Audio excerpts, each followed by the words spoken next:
Hello, hello. Happy Sunday, everybody. How's things?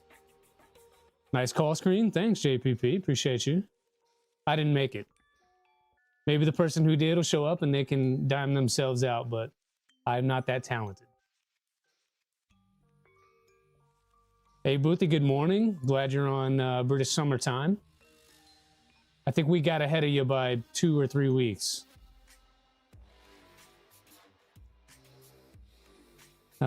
In the garage today, like always, playing with stream stuff. So we have a little bit different camera angle here, still same camera. We're going to work on that one. Hopefully this month we'll get a new cam that is as quality as the desk cam and the other one for the workbench. But good morning, Captain Kern. Good to see you. Happy Sunday. Rob, happy Sunday. People starting to flow in. We got Pop Away in here now. That's great. I'm seeing 10 folks on already. That's awesome. How's audio and music today? We doing well? It wouldn't be a Killer Prince stream without some audio problems. We got Shrimp Father Martine in the chat. It's awesome. Sounds good. Love it. Finally starting to get the hang of this thing. Just takes, you know, weeks of practice.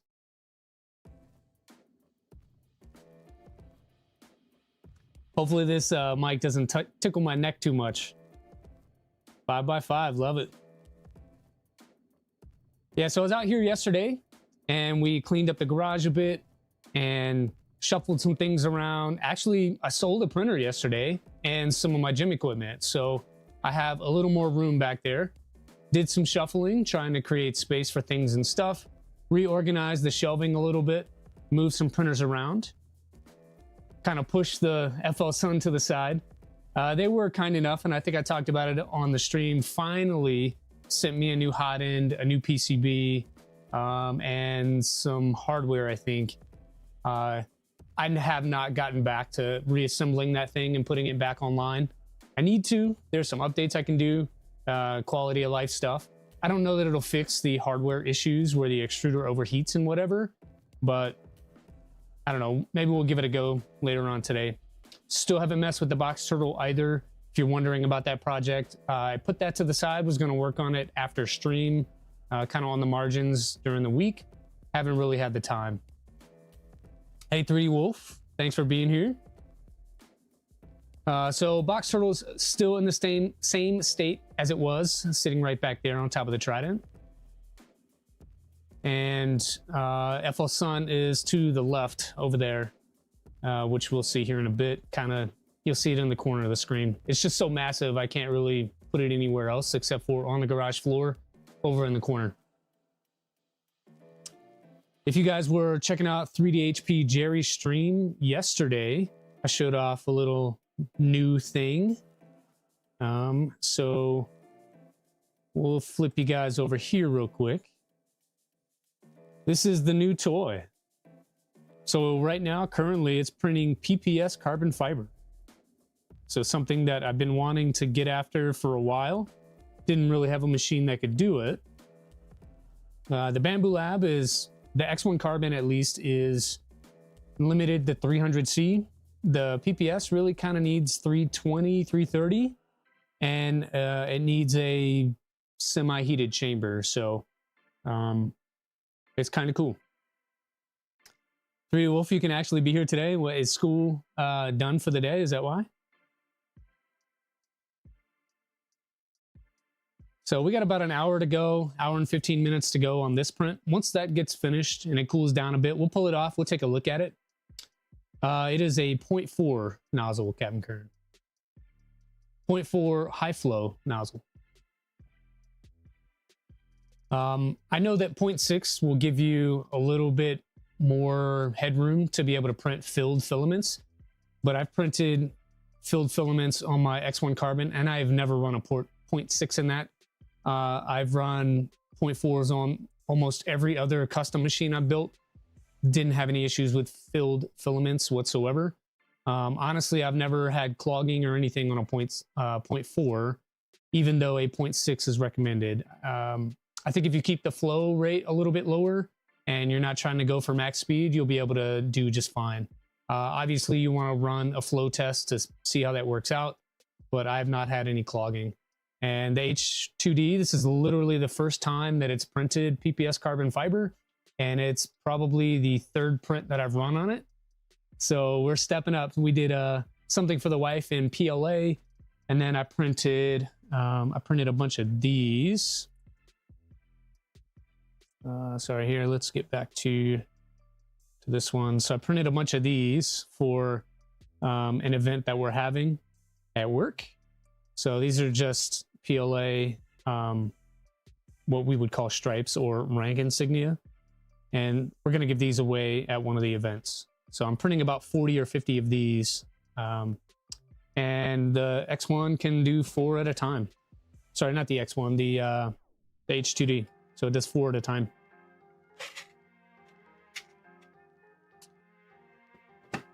Well, yeah, that's what we've been up to the last day and a half of having the H2D unboxed.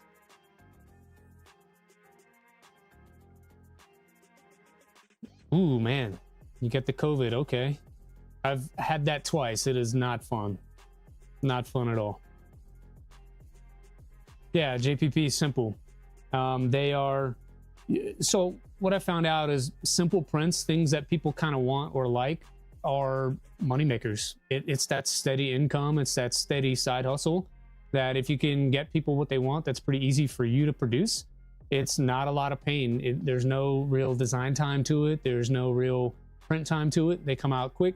People enjoy them because it's exactly what they wanted, and they're willing to pay a fair price for that. Yeah, Martin, even though you're sick, man, I appreciate you being here. If you do need to head out, just go, bro. Being sick is not a good thing. I was sick a couple months ago, and it sucks. Glue felt on the back and hang it from the rear view spray air freshener. Yeah, so these are meant for these are meant to go on like a lanyard, so you can like wear it around your neck like that kind of. And these are for the upcoming promotion ceremony that we're doing. Third time. Wow. That's crazy. Oh, we got Petty in the chat. Man, I'm not giving away any filament today. But I appreciate you being here nonetheless.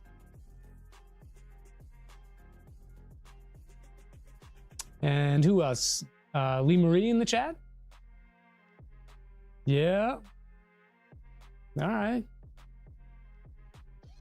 Or I'll tell you what, here, let's get some fusion. You want this, Petty? Might as well just give it to you. You're gonna win it anyway, right? I'm kidding, man.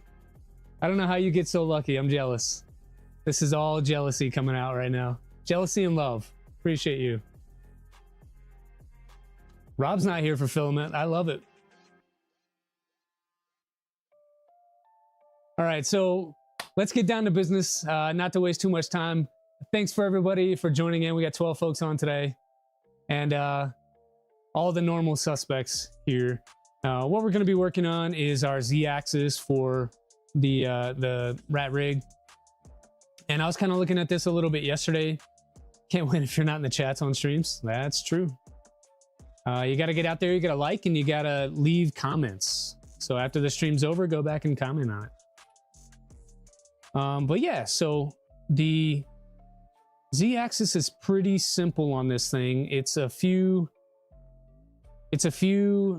Z-rails, which if you saw my post on the YouTube channel, we cleaned and then re-lubed with EP2. RatRig does call out some EP0 if I go through this manual. Right down here it says EP00 or 000. I couldn't find that stuff in less than like a gallon, and I don't need a gallon. They said that you could also use specialized bearing lubricant, whatever that means, but you got to make sure there's no additives like PTFE, graphite, molybdenum, or disulfide. But these comments down here talk about the plastic end stops and falling off the rails. mine didn't come with plastic end stops.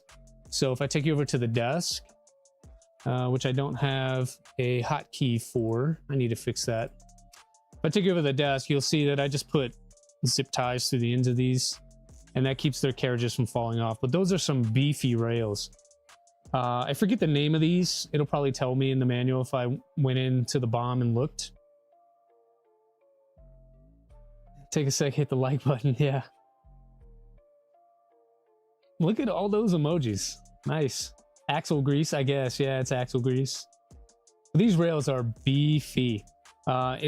They are the only ones that I've ever seen that have a dual row of ball bearings. So down low, like normal on any MGM 12, you would have a single row of ball bearings that kind of go in a loop. This one has a double. So there's one down on this side, and then there's another one on this side that ride in the groove. And that's true of both ends. So there's 4 rows of ball bearings in here. And just to give you a look at what that is compared to a typical MGN type rail, I'll show you this one. So I put these back in the bag, but we cleaned and greased these as well.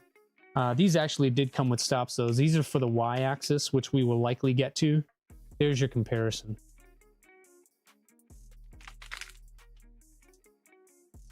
So that's pretty crazy. Yeah, Petty Ruxpin did win Filament on Zombie Stream, and then I think you got something on Saturday or something too. It's like you got, I don't know, a half dozen in the last month. Yeah, 4 rows of bearings. So yeah, we'll put this one back in here. The plan is to get through the Z-axis at least. Normally, like you guys know, I like to go about 3 hours because I like to watch other people and support as well. If we get a little bit longer, I don't mind, but whatever a good stopping point for today that is close-ish to 3 hours is where we'll go. Solid core rails are hollow. They are solid. Yeah, so here's the back side of this. Solid. There's the end. Yeah, they're hefty. They're probably a solid 2 pounds or so each, and they're on the Z-axis. I'll be honest with you, I wish that they had something like this on the Y. Put that on a Y-axis. That would be absolute beefy. So instead they use the 9C. I think that's what that is. Or maybe it's a 12C. Yeah, 12C. They aren't labeled, so it's hard to know. But if we get to it today, it'll tell us in the manual. Or I won't say manual, I'll say guide, because that's truly what it is. DW, I'm not sure what DW is. Is that the type of rail? Is that what you're saying?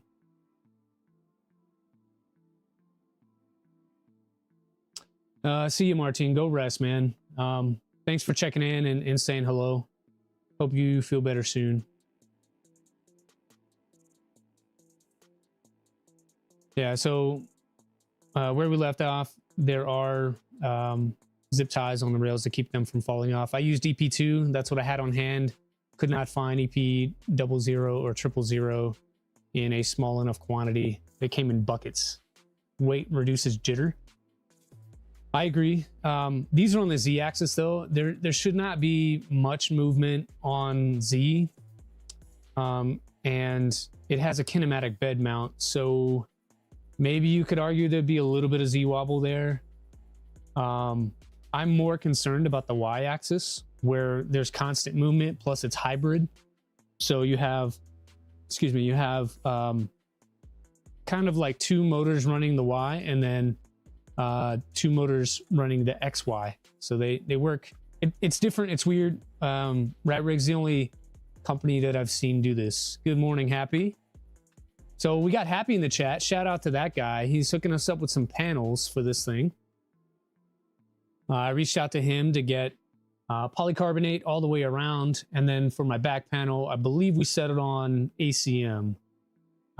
So when those come in, we'll give a shout out to Happy. And if you need panels, go check him out. Very fair pricing on his stuff.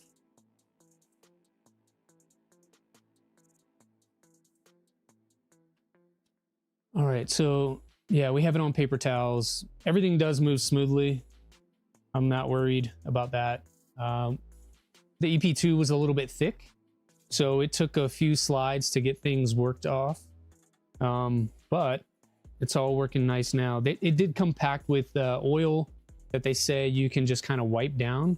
If I look at this, it says, you know, you can use the light 3-in-1 oil, like sewing machine oil, which I don't really like because you have to apply it more often. Or you can add the oil to a paper towel and then wipe it on the rail. I also don't like that. So I chose to disassemble mine, clean it with isopropyl alcohol, and then re-lube with EP2. Need some top hat panels for the V2. Yeah, Happy's your guy. All right, so move the carriage from one end to the other, and then make sure that things move. They do. It doesn't move smoothly. They have a troubleshooting guide. I did refer to that guide just to see what was going on and what they recommended for it. And it was normal stuff. All right, so these are HG15 rails in 400mm flavor. I've gone ahead and put the T-nuts on the majority of these. I'm missing the ones on the ends of the rail because that's where the zip ties are. So once we cut those, we'll put some cap head screws in there. So we need these M4x16s. I do have those on the desktop. And then I do have the drop-in T-nuts. This is the only other time that I've seen M4s be used. Usually I only see M4s used for power supply mount. If you're familiar with how the Vorons are built, they use M4s. I think only 2 of them for the PSU. Sorry, just trying to keep up with chat here at the same time. Doing big projects. That's okay, man. It's 3D Wolf. You just got to get started. Start small, do a thing, and then improve as you go. Don't worry about what everybody else is doing. If you try to keep up with the Joneses, you'll get left behind. Linear rails in need of extra length, yeah. So I'm trying to be good about looking at the comments and see what other people are saying. Sometimes there's some good tips in there. Sometimes it's stuff like that that is not very useful. Looks like RatRig has gone back and added that update for the extra hardware you would need for larger printers. And so step 4 tells us we can go ahead and install. I have these rail guides here. I've got those printed, so we'll find those in the box in a second. And then essentially we're just tightening stuff down to the rail. Do not allow the carriage to leave the end of the rail. Yeah, we'll do our best. Oh, okay. Not worried about it, just saying. Did your QA come through? I'll be honest, I have not looked at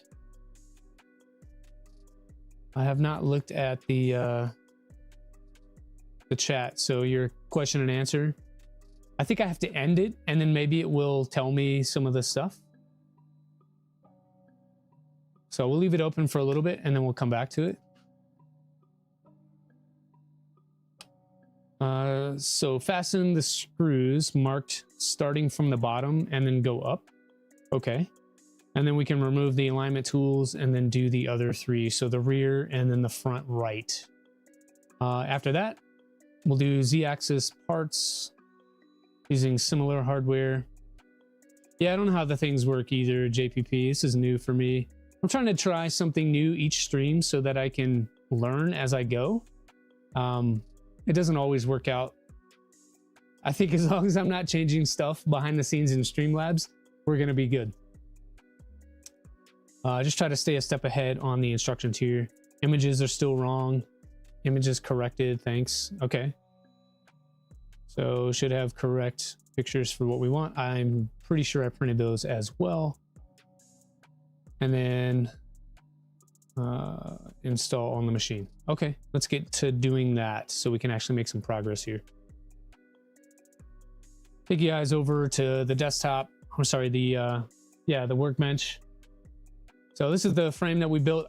I still can't get it all on frame unless I move the camera far back, and then you're catching all the junk in the background and it just gets really distracting. So I'll try my best to stay out of the way so you guys can see, but legit all we're doing is installing rails. Hey, Iconic Fab. Yes, that's a Doron Velta back there. We'll move up just a second here. Let's see. Yeah, there's a Doron Velta. It is mechanically complete. I need to reflash Clipper. It got corrupted somehow between moving here and plugging it in again. So I need to do that. But yeah, that's a Doron Velta.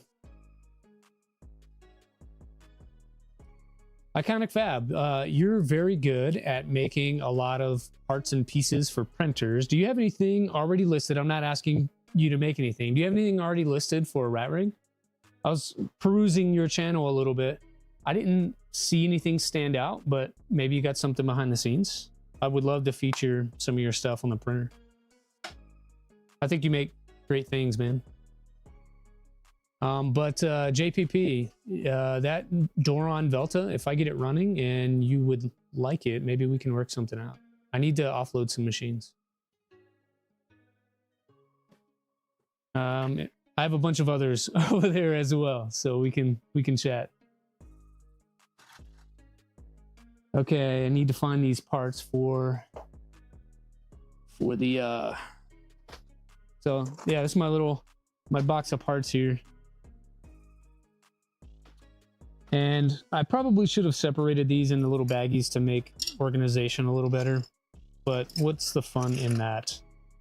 Oh, I found this. This is a cool little belt tensioner.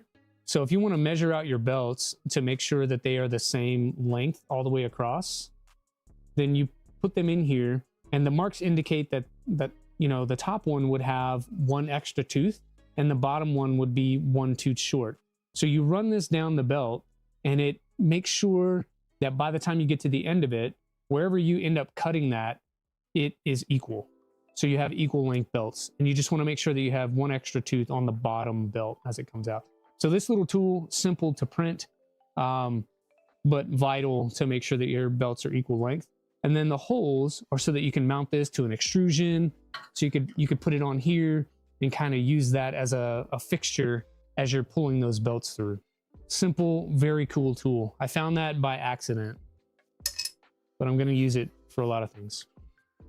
Iconic Fab says, nope, I like EVA and stuff, but so far RatRigs was not something I had the opportunity to build. Yeah, I think they've gone away from EVA, actually. Now it's all about their own tool head. I really should have organized these parts. I'm gonna have to dump this out into something else. Let's see, what else can I do here? We'll just use a secondary box and we'll put all the extra stuff in here. Modified some mounts for the Kraken. So these are custom. I'll upload these eventually. I want to make sure that they work well before I do that. I don't need people complaining that the parts I uploaded don't work. That's a cool part. Completely by accident because I forgot to print one. And then I found these labels. Simple color swap on those, on the Elegoo, no less. And they just sort of clip together like so around your wires. And they're so big like that so that if you wrap them with cable sleeving or whatever, they'll still fit in here. I do have the printable labels in my label maker that I could use, but having options are better for me. And then I did layer swaps opposite color for the tool heads. Good morning, Keela. Thank you for everything this week. I appreciate it. And then you ended up letting me win some filament too, so I have no complaints. This part is for the what is it called? The lightweight gantry that we're going to use. If I were to use the 2020, this shape in here would be a little different. This one accepts slide-in T-nuts, which is more like the stock configuration, but I'm not using that, so I needed a new part. That's that. And we needed two panel clips. These are a little different for me. I think they go under the bottom, down here, and then the panel sits on there, and then once you lay it up against the frame, you just kind of run some bolts through it. We'll figure that one out when we get time. Just in case the lightweight rail doesn't work for us, I did print the original ones as well. And then I wasn't sure if I wanted black corners or green corners, so I printed a set of both. Eva's designer is full-time in RatRig. I think so, yeah, I think he is. But they don't use Eva anymore. It's Eva-esque. What, like, if you could think about the evolution of Eva, going from a completely printed tool head over to something that uses a plate, like, what did I do with it? I don't remember where I put them. That's unfortunate. Oh, they're on the table, maybe? No. Anyway, they use a CNC plate now that you bolt everything to, which makes it more rigid. Honestly, it's an improvement on what the Eva was.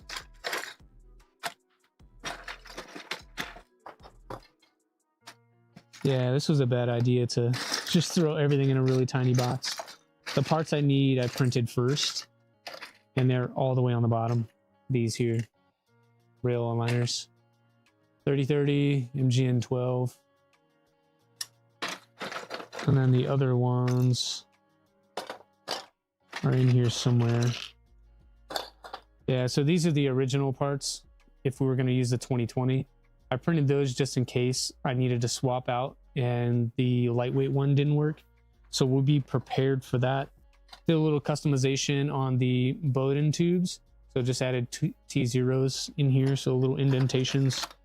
Just small little features that are easy to do. And then something for the wipers. So both tool heads, hot ends, have small wipers that go in here. And so a couple of felt pads to keep those good. That's one of the ZN stops. In the photo, I was a little confused because in the pictures on the manual, these look really small. That's not as small as I thought it was going to be. So we'll need that one. And then we'll need that one. And there's the third one. This is the HGH, or the HG15 that we need. I swear I printed two. I hope I printed two. Yeah, there's the other one, HG15. Those are the two we need. And then for the 12s, we'll need those for the, what is it? The Y-axis when we get to it. So I'm gonna just pull all of these little things out. Yeah, there's the other one. All right, so that should be all of the parts we need immediately. Should definitely be better organized. Do better than I do. Let's put some of this back. I need to find the other parts for the Y, but we'll come back to that here in a second. Just move these out of the way. Okay. This is the rail, the big beefy rail. What I don't know is where this grease fitting should be.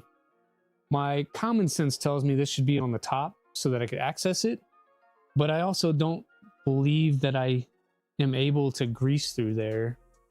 If anyone has built one and I can actually use this for a grease port, let me know. Tell you what, I'm out of frame on this, so I'm gonna just turn my face cam off. How's the new H2D? I don't know what you're talking about. What H2D? It's pretty good. This is it here. I'm teasing you, Iconic Fab. It's pretty good. It's printing PPS carbon fiber right now. Something that I've had from Fiberon for, I don't know, the better part of 6 months. And I just didn't have anything to print it with. So H2D allows me to do that for the first time, and I'm pretty excited about it. So far, so good. At least on the camera. The camera is really good on this one. It's better than even the X1 Carbon. The lighting inside the machine, there's no extra lighting on it. That's the stock lighting, and it's really, really good. The heated chamber is nice. So if I turn off Let's see, if I turn this off for a second, you can see the heated chamber takes it up to 60 and it's keeping it there. 110 on the bed, 320 for the hot end, goes up to 350. Hope I don't mind if I lurk here. I don't mind. I appreciate you just being here whatsoever. Just do me a favor and like the stream. It helps out the channel. You want one? Happy you can get one, man. They're cheaper than a CNC. If that's a bright side, it's cheaper than a CNC. When did I get this? I got it it arrived to the house, I believe Friday afternoon, like 3 o'clock or something. My wife texted me and she's like, "Oh my God, you got me a printer." And I was like, "Yeah, make some space in your craft room because that's where it's going."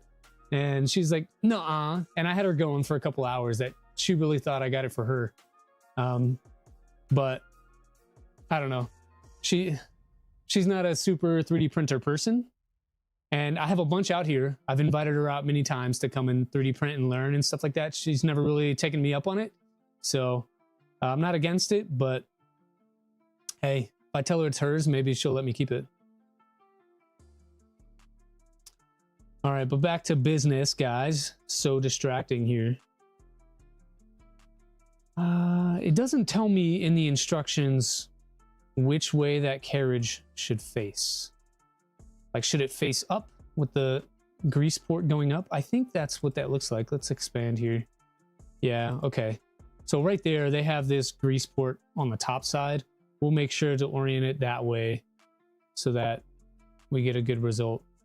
That's what I thought, but it's hard to tell in this photo. On my screen, at least, this 21-inch monitor, it's pretty small. All right, so grease ports going up. I need to add 2 more T-nuts and whatnot to this. So we'll get those out. Those are M4 by 16s.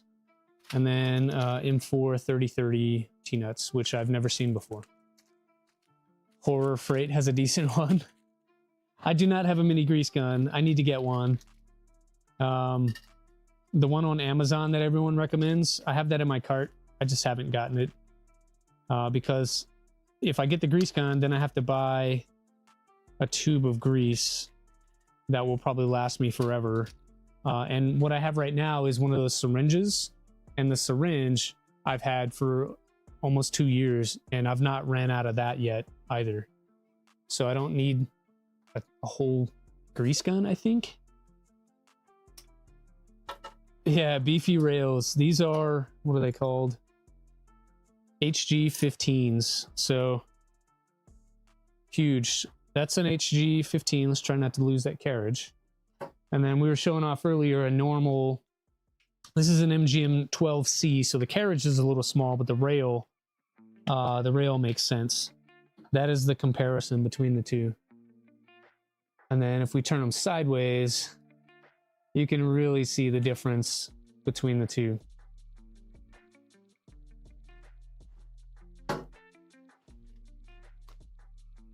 So, life goals. These are the rails she tells you not to worry about. Let's get a tool. Thick boys, that's right. This whole printer is thick. I do like that about the RatRig ideology, is that they go very beefy on everything. Even their smallest machine, the V-Minion, which is kind of, I don't want to say been abandoned, that's not the right term, but it's definitely kind of finished its development. Like it's in its final state. And even that thing is built with 3030 M8 hardware.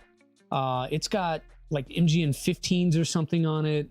It's a beefy machine for a 180.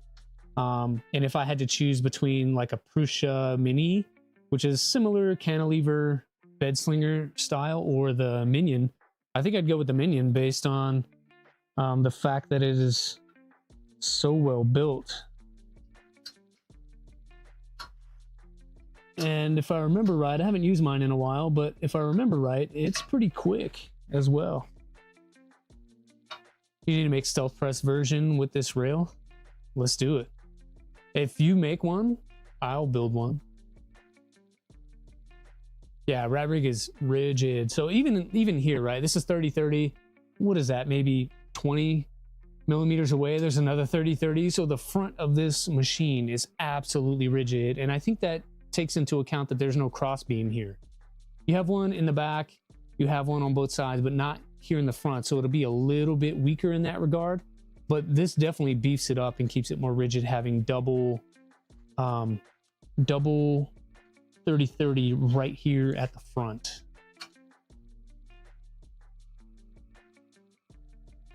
Just for the meme. Do it. Just for the meme. I need to see what we're doing here.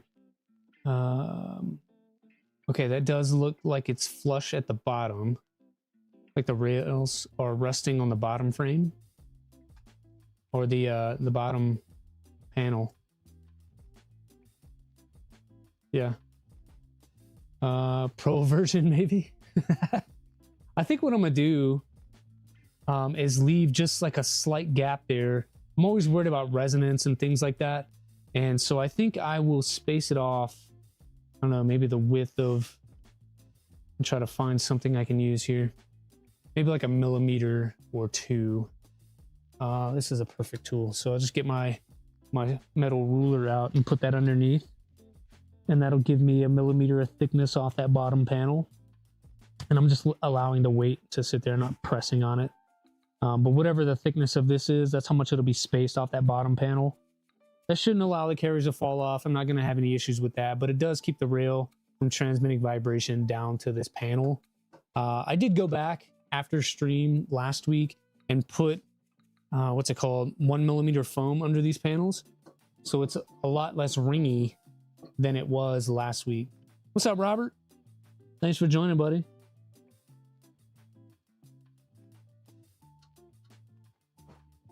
Oh, is this... Okay, I thought I had the wrong tool there for a second. So I'm just going to go through and just like finger tight these to get things snug. And then we'll go back through and make sure that everything is tightened fairly easy.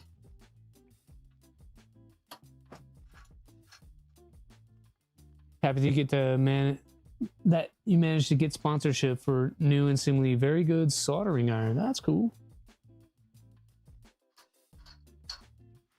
Yeah, sponsorships definitely help you stay motivated to do a thing, because you kind of need to feature that a little bit, or at least give that sponsor their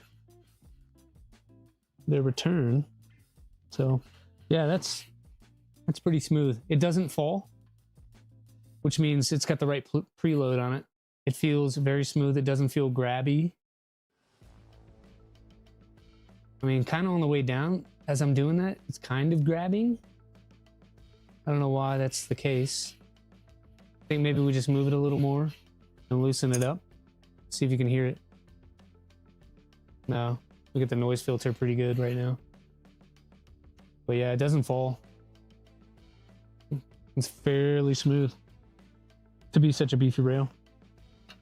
So put that back on there. We'll see if we can crank this down a little bit. I'm gonna get an actual Allen key instead of using a ball end to tighten this.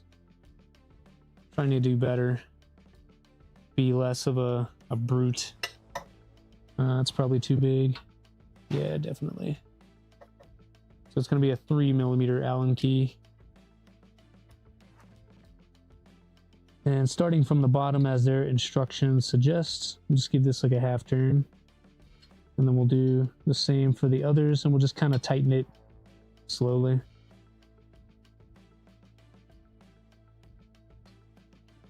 I don't want to put too much force on one T-nut or screw, because I don't want to sort of warp the rail.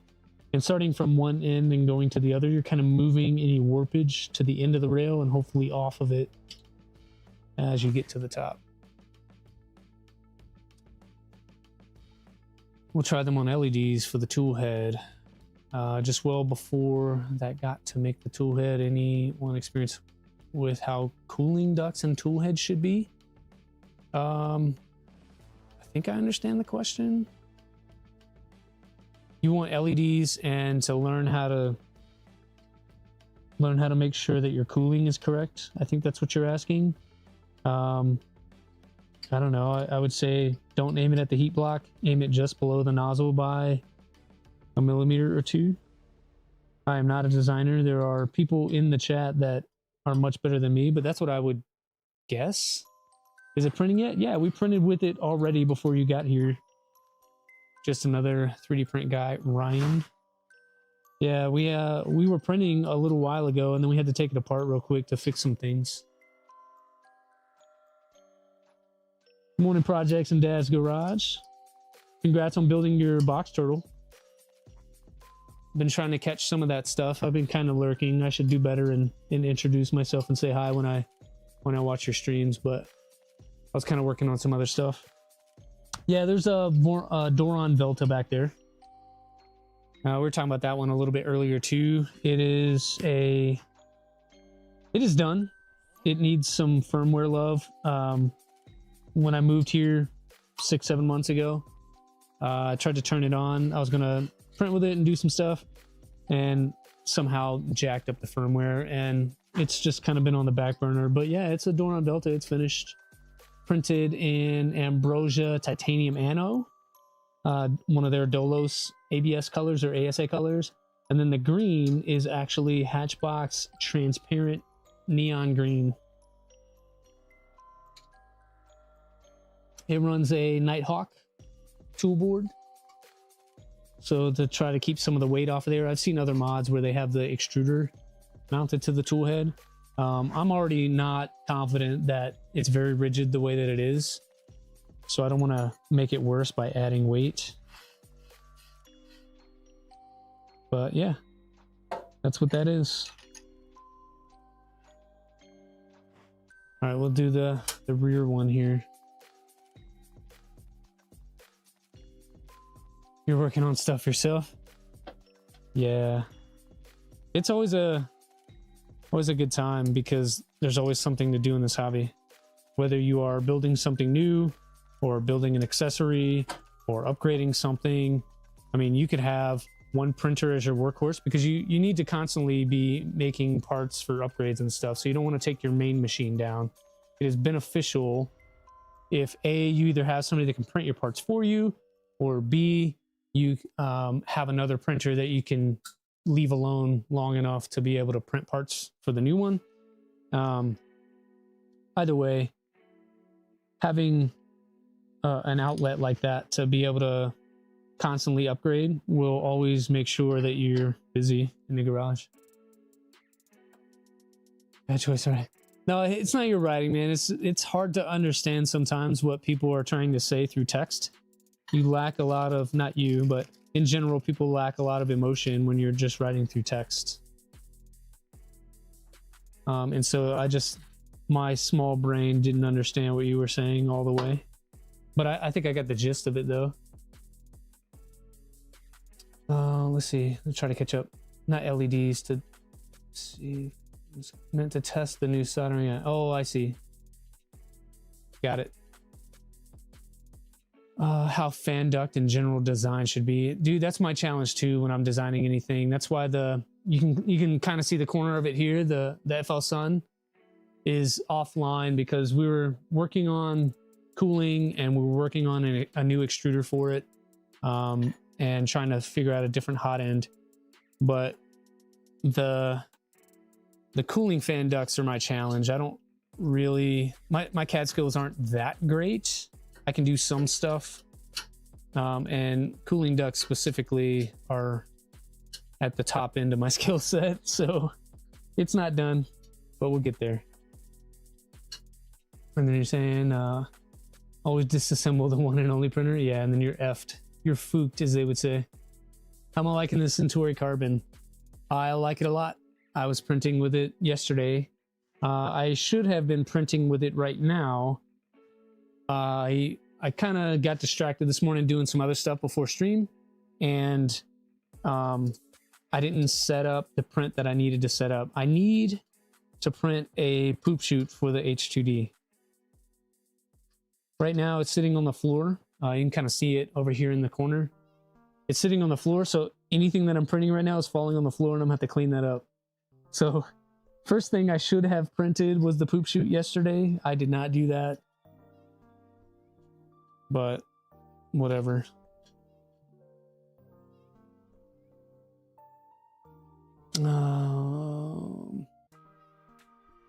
Steel printer is not the best starting point if you want good cooling. Yeah, JPP there. So I saw yesterday that Amranello, the guy who made the Devil Design stuff, the beefy motors and whatever for the K1, he released through whatever company he's working for, released some upgraded 5015 fans that are supposed to flow a lot more. And if you check out his YouTube channel, he demonstrates it on there. I placed an order yesterday. You can find them on AliExpress under the Devil Design store. But Typhoon, that's it. Thank you. They seem pretty good. Projects in Dad's Garage. I got an H2D. I got it within the first like 2 minutes. So I was pressing refresh at 7 a.m. as soon as it went live. By 7:02, I had placed the order, and then it arrived on Friday. So it got here in like 4 days. Did I upgrade the lights? I did not. The lights are what they are.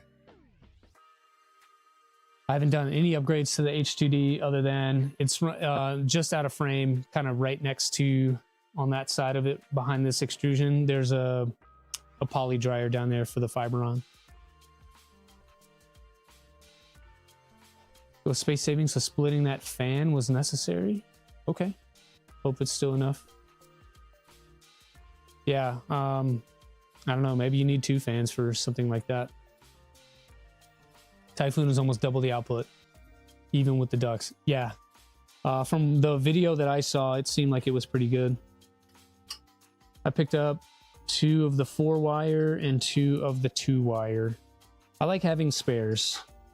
And also, I'm thinking ahead that my, this is totally unnecessary, but my LH Stinger runs 2 5015s on it for cooling, and then it has the dual 120s on the back, or sorry, 95, 35 or whatever it is on the back side.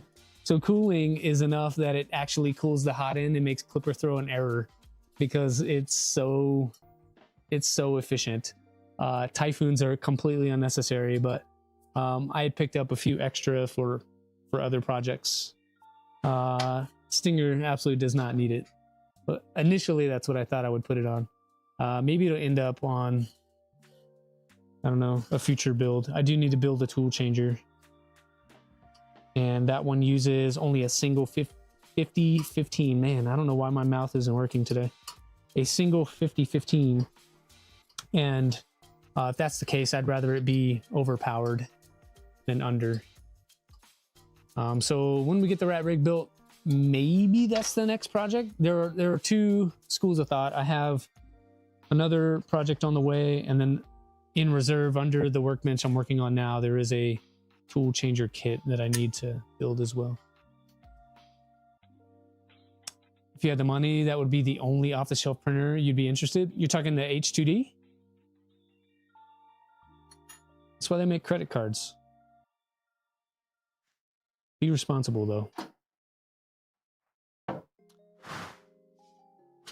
No, so my H2D, I am Boothie Builds. If you're still in the chat, you can attest.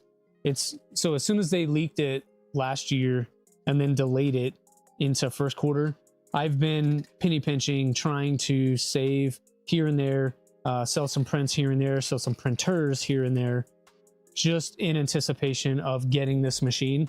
I had nothing to go on, but my gut instinct told me, like, if they're really going to build this thing bigger, faster, more tech, or whatever the leaks were saying at the time, I knew that it was going to be expensive. I was on the Kickstarter campaign for the X1, and that one was, I think out the door was like $1,200 because it was Kickstarter.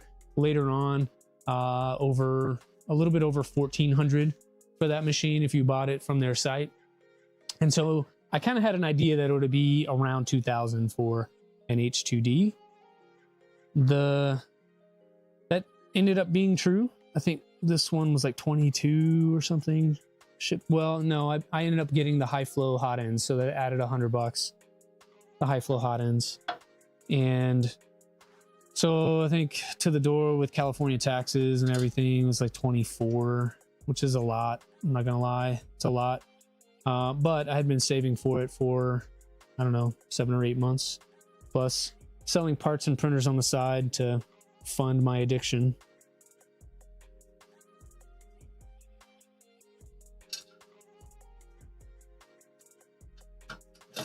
Booty comes in, man of many words, just says yes. Yeah, we have been talking about it, Booty and I. And he knows how I am. I'm an early adopter of technology. So far, so good. I'm very impressed by it. I think the real question is it worth the upgraded price? In my opinion, kind of. It really depends on what you want to do with it. Second printer in 2 weeks? That's not true. Second printer in 2 months. Elegoo was the other one.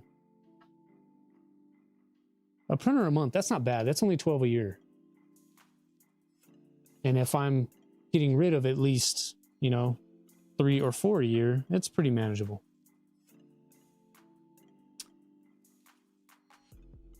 At least I didn't get the laser version. Yeah, I'll get to that, Ryan. The laser version is stupid. I'll say it out loud. We have a laser over there, and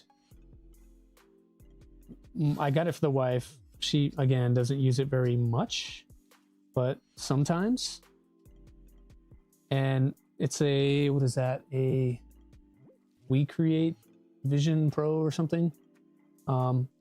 Super nice laser, but having a standalone and then having a standalone printer, and then she also has a Cricut. I don't need the laser combo thing, but the reason I say it's dumb is because you're only going to do one thing at a time, and unless that one thing is paper cutting and then 3D printing, you're going to have to clean the entire machine in between events. So if you're a person that already struggles to remember to do the maintenance on your normal 3D printers, then you're probably going to struggle to do the maintenance in between swapping from a laser to a 3D printer. And realistically, who's doing both? Like, are you printing and then lasering your 3D prints? I think that is a very small subset of people, and they would want to have a better machine that you can use proven software like Lightburn or some of these other tools that are meant for lasers. I think a lot of people use Orca Slicer because they don't like Bamboo as much, Bamboo Studio as much. Like, why would I use Bamboo Studio for my laser then? And I think it'll improve over time. It's going to be super user friendly, but I don't know that it's targeted towards our community. It's probably more the beginner side or someone that just absolutely does not have space to have all 3 machines. I don't know. It's a misstep in my opinion. But the stock machine having just the 3D printer sounds great. Only 12 printers a year. Let's see. In the garden playing fetch. Short chat. Hey, no worries, Boothie. Do your thing, man. I appreciate you being here. I know it's Mother's Day. Need to find another project. You have nothing you can stream after the Do Micron. Somehow I have run out of project. Try a Night Owl. A Night Owl is a little bit different version of a box turtle, and that'll fit great on your Micron. That's my plan. So I'm gonna rebuild my Micron and then do a Night Owl for it. No expert have much more advice, but need to make it really. Explains Duxwell. Stuck in the car with Jeremy for 4 hours. Oh no. I didn't realize you guys were going to Kentucky today. Have fun with that. I hate long car rides. I have ADHD. I don't like to sit still very much at all. Even at work. I have a timer set where I'll do 50 minutes of work.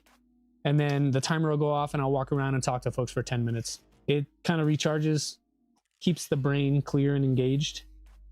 Even if I'm absolutely super focused, I've got to walk away from time to time. Hey, 3DHP Jerry. Oh, you have the Night Owl. Okay, well, F me then. I won't say anything. Just here, just know we're here to chat. Yeah, same. We're all here to chat. So keep it going. I'm trying to keep up with you guys.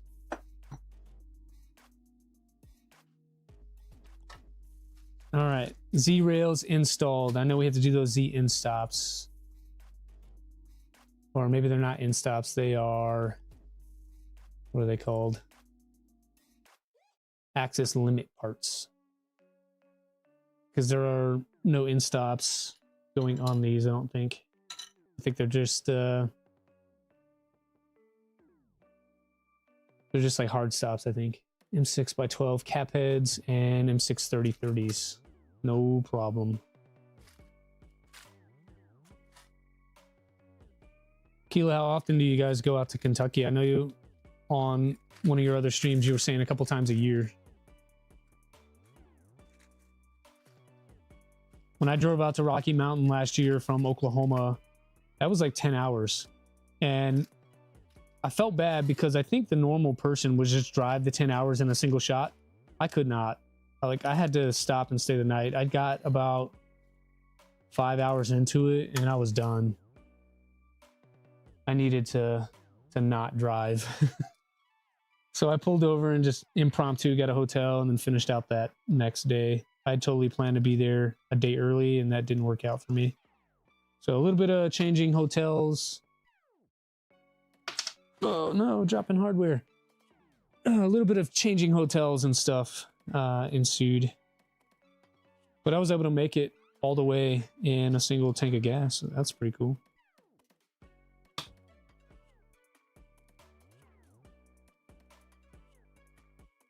So if Jeremy is driving, you guys need to be careful. We don't need any accidents. We need you guys back on Tuesday. All right. I think we have enough hardware for this. So what they have us doing, they've got the end stop, bolt goes through, and then T-nut on the back.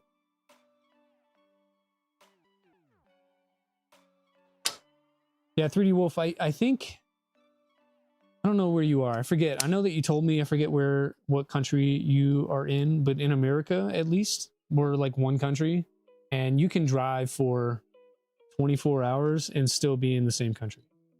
It's massive. I've done a few long drives like that when I was younger. We went from South Carolina, which is southeast United States, over to New Mexico, which is kind of southwest United States. And that was a 20-hour drive. And I didn't even make it coast to coast yet. Yeah, like Texas. Texas is just really wide. You could drive for a whole day and still be in Texas. Let's see. So I need 2 rights, a left. That's what I have printed. Which order do they go into? Which order do they go into? So the left, this is a left assembly here. And I only have one of those. And that looks to be on the front left. And then the other 2 are right side. So that's pretty simple. Hey, PD3D, you had to drive from South Carolina to Texas once for a move? Same. 24 hours straight by myself when I did mine. So at least you had some help. Oh, by the way, I know that you were selling those Kraken motors. I don't know if you caught our original stream last week when we started this build. We were going through some of the parts and pieces for this and kind of thinking about what the plan should be going forward. And I had picked up those versions of the Kraken motors that are actually, here, I'll just show it instead of trying to fumble through words, that are the Honey Badger version. So we ended up getting these. I know these are very similar to the Kraken, and I know that you run Kraken on your, I think it's a V-Core 3. Super nice machine. Do you have an idea of a mount or any sort of XY motor system that would take an 8mm shaft? This is a 35mm long 8mm shaft. V-Core 3. Oh, so you have both. Great. So are you running Krakens on your V-Core 4? That's what we're building today. I would really like to use these motors. I'm kind of hamstrung by using Mandela Rose Works mounts. I'm looking behind the scenes for a different solution, but I want to use these on this build, but I'm having trouble. So we're asking the hive mind about which way we should go forward. All right, these larger bolts take a 5, yeah, 5 millimeter thing. You have to cut the shafts down. We have a set of mounts for 8 millimeter with NSK. Great, dude. Is that on your website? I honestly don't know. I haven't looked specifically at your site for what I'm talking about. But if you have a solution, you're running the 5 millimeter Krakens. Yeah, I wanted to. These came up on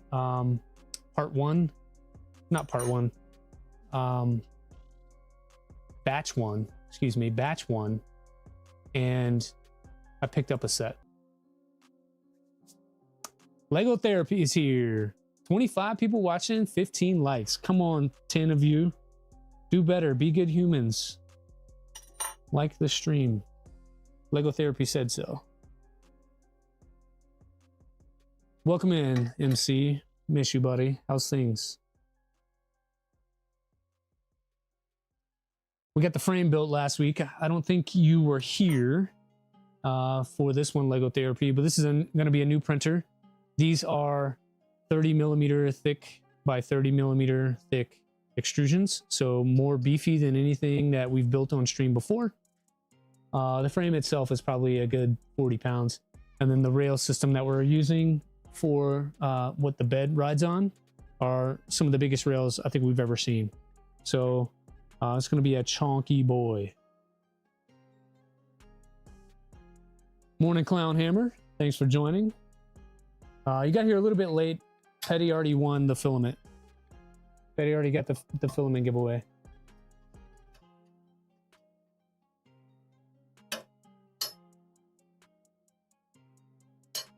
Everybody is naming their parts Kraken.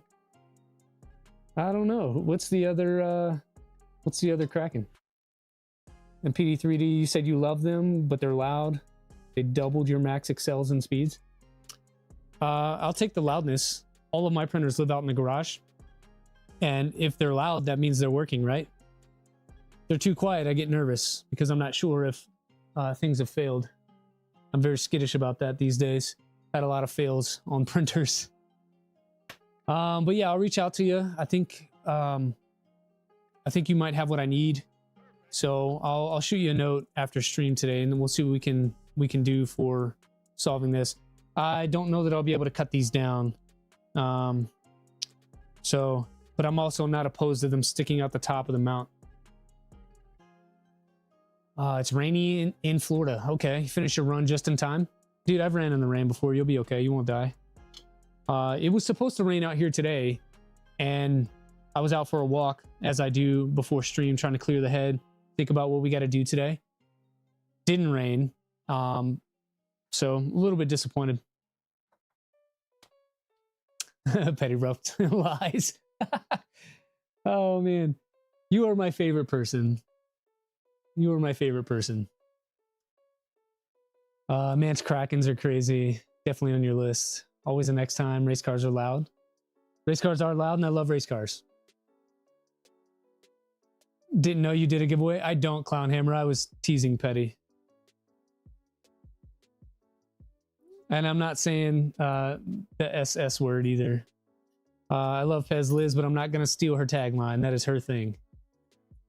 Am I running the hybrid? The problem is that the motors face each other. Yeah, so the plan is to run hybrid, but I could be convinced otherwise. I could be convinced otherwise if we can run these not Krakens, these honey badgers. If we can run those, you may talk me out of hybrid. But I do want to run IDEX, and so I need hybrid for that. I'm just being me and trying to do over top things. I should probably not do that, or build a secondary Vora or secondary RatRig. I do have a RatRig V-Core 3 frame, bed, and panels, I believe. So I have enough stuff to do a V-Core 3. I may put them on that. And it sounds like you've already solved that. So I'll reach out to you for the V-Core 3 build if we end up going that direction. Problem is, it's a 400. I don't have space for a 400 right now. You run in the rain all the time, different level. Yeah. Perks of living in the Southeast. Using 4. I'm not using 4 Kraken motors. I would like to. I'm not going to do it on this build. I have these here. I got them to have them for reasons, future builds, whatever. I'm not going to run 4 on there. If I were doing a 500 millimeter build, it would make sense because you would have space and need to move something that large. For a 300, it's probably too much unless you're just chasing speed. Not to over tighten as that can damage the parts. Okay, so just tighten until they crack and then back off 1 turn. Got it. What are the comments saying? Tolerances were tight. Okay, that's a U thing. Pressing the screw all the way in, so screw head is almost aligned. Again, I think that's a U thing. I had no problem with those parts. Break extremely quick. Didn't have that problem either. That's layer adhesion. Picture is left, not right, and they fixed the picture. Yeah, so I think it's probably a good idea to come back and clean up some of these comments, because I feel like a lot of it is not pertinent to the build. They're you know, individual challenges for that person. They're not really pertinent to the overall build. Once I get done building, I'll send you your address to ship it to you. Deal. I'll ship it to you and then you ship me the check for it. How about that? Stepper motors, we need lead screws, rigid couplers, pillow blocks. They say they're printed here. Mine came with injection parts. So I have injection molded parts on mine. I thought about getting the MRW CNC parts. That would be only for bling. So I did not do that. I decided to keep $35. And then cap screws, axial thrust bearings. You made the V2 Krakens 37 to match the stock motor length and to be drop-in replacements. I think when you get to the hybrid motor mount part, you'll understand. No, I understand what you mean. The 55-8 shafts we had made were more aimed towards the Voron peeps. Well, PD3D, I have 4 Vorons over there, and maybe I'll put it on that. I do need to rebuild the 3030 framed V2 that we call Vivo. Maybe I'll put them on there. But I need to find all these parts right now. So let's see what we can find. I've got those. There's some screws there. Put that back. And then we need HUD, odd question, but with 2 tool hoods, do 2 slots in AMS pull from one and 2 from the other, or hook 2 MS and 4 to 1? It's 4 to 1, 4 to the other. Essentially, there are 2 different. So you have a lane 1 and a lane 2, or a left hot end and a right hot end is how it's labeled. The right hot end is where your AMS goes into, and that goes to only the right side. There's no way to cross over. And so the left one, primarily, if you buy the standard kit and you only have the one AMS, the left hot end is used for your external filament, and that's what I'm using right now to print PPS. But you could connect a secondary AMS to that and have 8 colors. You'll just have 4 in one side, 4 in the other, and Bamboo Studio is smart enough to swap between those, and it will prompt you to prioritize which AMS you put your colors into, which is really great to minimize the filament waste.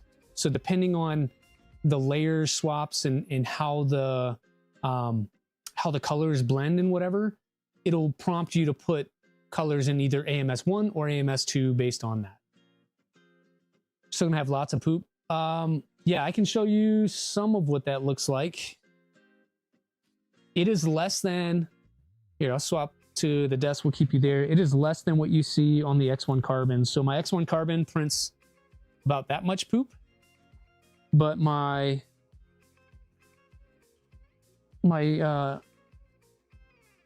you get about that much on the H2D. Sorry, that's not right. Yeah, here's a good one. You get that much on the H2D. So it is a little bit less. So there's X1 carbon is yellow, and then you get a little bit less on the H2D. So it does cut it by a certain amount. I think that's just because the hot end is shorter. And maybe they cut it a little bit down lower. So you're getting less out of it. Sorry, I'm trying to keep up with everybody here. Still gonna have lots of poop. Yep, unless you do. Yeah, so if you do a 2-color print, you have almost no waste. So don't worry about that. If you do 3 or more, you're gonna have maybe 15-20% less waste than you would on an X1. But also you get a lot of benefit from having higher temps. So if you're printing PLA all the time, that doesn't matter to you. But if you want to occasionally print, like I'm doing PPS, where you need more than 300C, you're going to want this. And then it does have high flow nozzle upgrades available. So that is something that the Bamboo X1 Carbon does not have currently, unless you go with E3D. And those hot ends are $130, $140 each. These are only $50 each for these high flow ones that are hard steel. 2 AMS to 1 X1C, just more swaps. You can do 4 AMS on an X1C, you just need the hub. I have 2 AMS on mine. You can also do 4 AMS on the H2D plus the external. So you can end up with 20, what is that? Head math, 16, 18. Hey Jack, welcome to the chat. The only place where you need that much purge is from black to bright. Yes, true. And it manages all that. It does a great job at purging. And just like always, you can tune the flow and how much you want and all that stuff. 3D Wolf, it's just a matter of practice to modify your slicer. FF, am I muted? I'm not sure what that means, Jack. Sorry. Trying to get back to on track here. So we need these parts for, so we got the screws, and then I need some actual injection molded parts that are in boxes somewhere. I said last stream that I was going to organize stuff. I never ended up doing that. I just kind of ran out of time. I've been trying to do better about, oh, fat fingers. Yeah, Hilla. I fat finger all the time. I do remember that we're going to need some of these top plates. So even though I'm running so that's the bottom one. These are the top ones here. You still need the top plates if you're going to run the MRW motor mounts with the inserted bearings to hold the end of the motor shaft. So because of that, I kept those. If anybody needs bottom plates and you plan on doing a RatRig, I have not only the ones that came in the normal kit, but the IDEX upgrade kit has plates in here as well. So I have 2 sets of bottom plates that I do not need. And if you're interested in them, we can get them over to you. I just need to find these. Here we go. So these are the injection molded parts. I almost thought that they were printed the way that they look, but you can tell if you look at the back side that they are injection molded.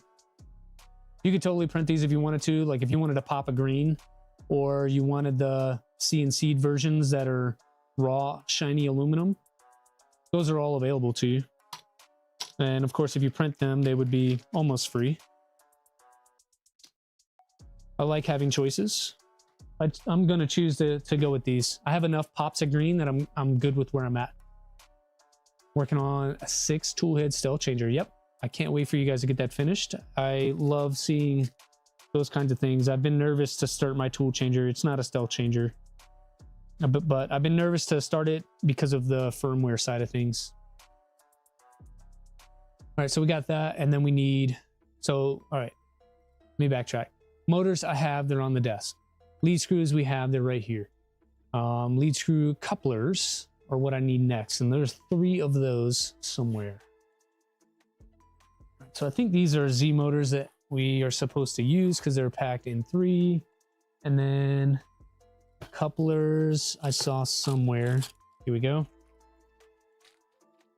And then in 3x12s and axial thrust bearings. 12s and thrust bearings.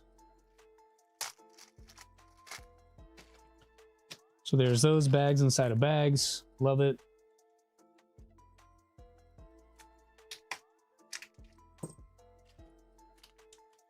Everybody's giving Keela a hard time because she went cat ear dragon burners. I think those mess with your input shaping, right? They make it slower when you put cat ears because of the wind resistance, right? They create drag on the tool head, the aerodynamics of the tool head. And so they end up being a lot slower than normal. I mean, Ryan, tell me if I'm wrong, but I think that's right.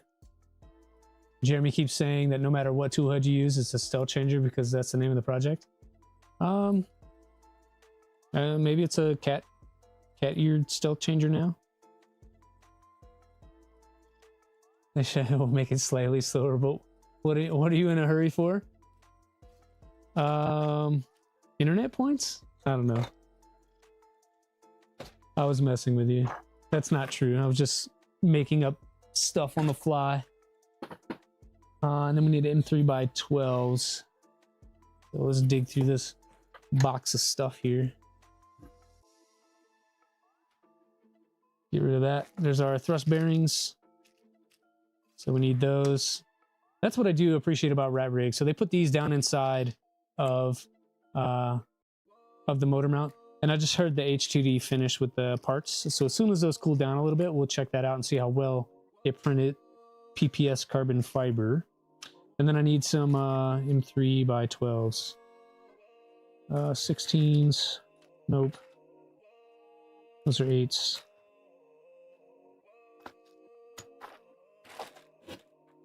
Yeah, I still plan to anneal those parts.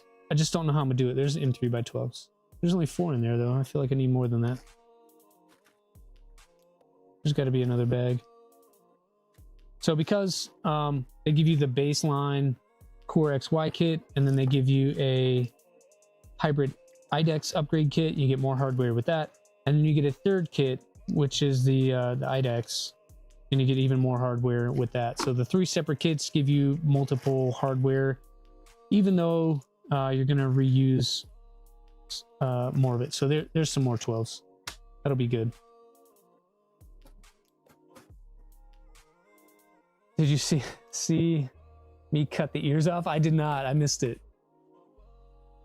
Did you guys hear that? Anybody have an A1, a Bamboo A1 in the chat?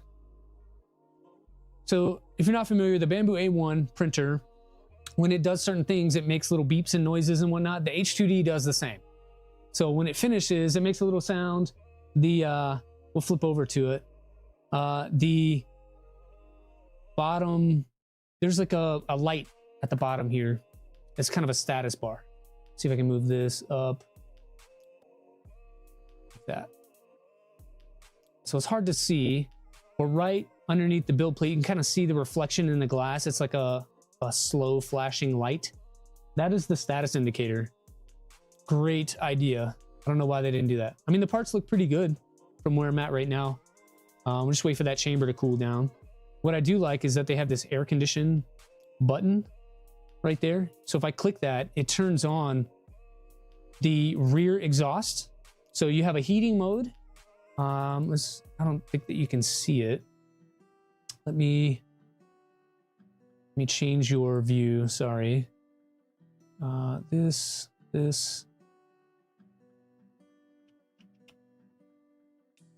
It's not going to capture. But anyway, you have a heating mode, and then you have this air conditioning mode.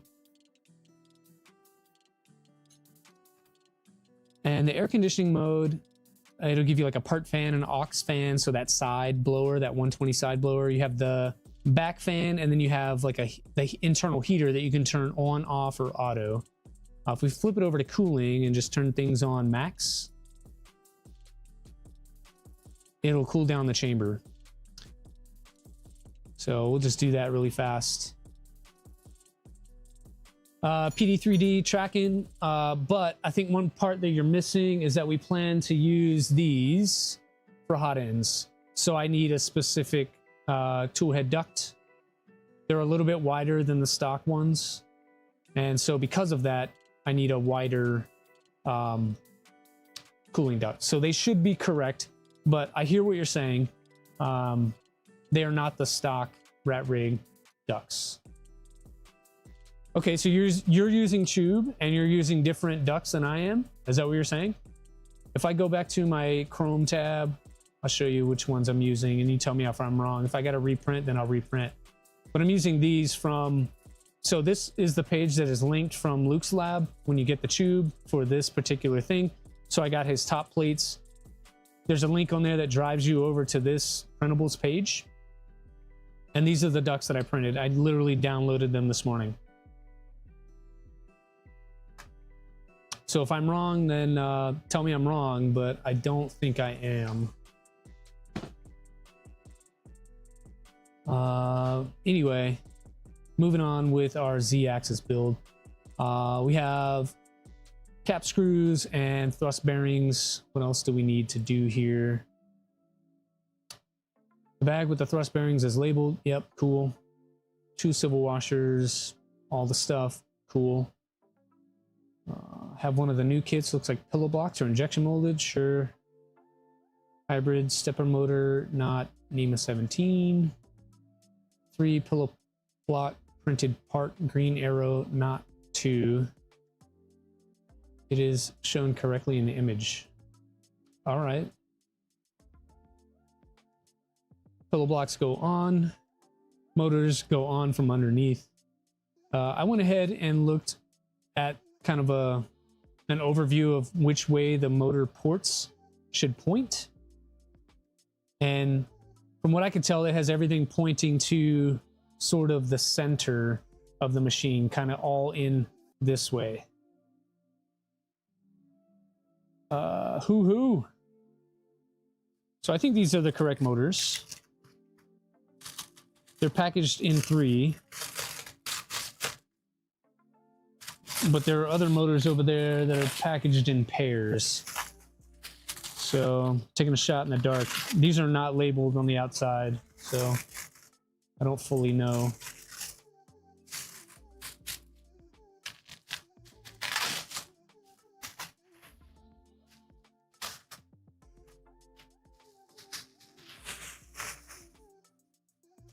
There should be a duct listed as toolhead tube duct.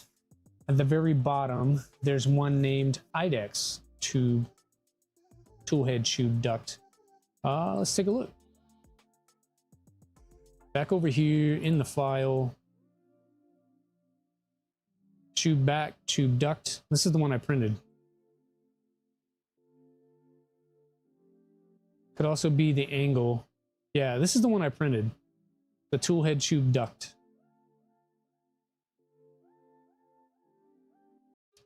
I printed these parts out of PC carbon fiber. Is this, oh, the IDEX one? You're saying the IDEX one is different than the normal one? This one here? I thought this is what I printed. Let's find out. Yeah, I downloaded this whole thing already. Let's go back to the prepare tab and look at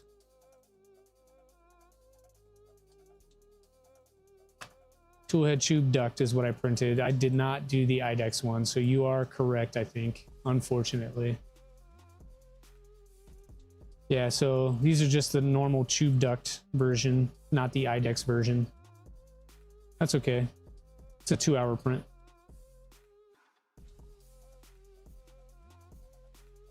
Good catch, good eye. Not as wide so the tool heads don't clash. Copy. Yeah, thanks, Jerry. It was fun being on with you guys yesterday. I'm gonna try to do that on more Saturdays if possible. Usually I'm doing stuff out here prepping for Sunday, Yep, so this is what we're gonna use for Z-axis. I'm usually out here doing stuff on Sundays. So Saturdays are prep day. We are making sure stream stuff works well, getting the camera angles right, making thumbnails, doing the stuff, doing the YouTube work on Saturdays, printing parts, organizing the garage. So if I can jump on and chat with you guys at the same time I'm doing all that, we may continue.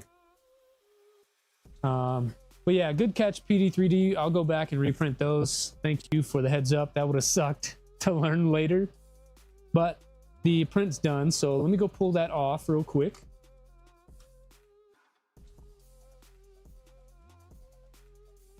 I'll go pull those off the printer and we'll take a look at those. Give me 1 second. Here, I'll give you we'll give you this view and turn this back on. There you go. These took 2 hours and 20 minutes. Popped right off. And I'm gonna set the heater to heat the chamber because we're gonna reprint new parts really quickly. These will probably not be done while we are on stream, but we'll get them prepared anyway.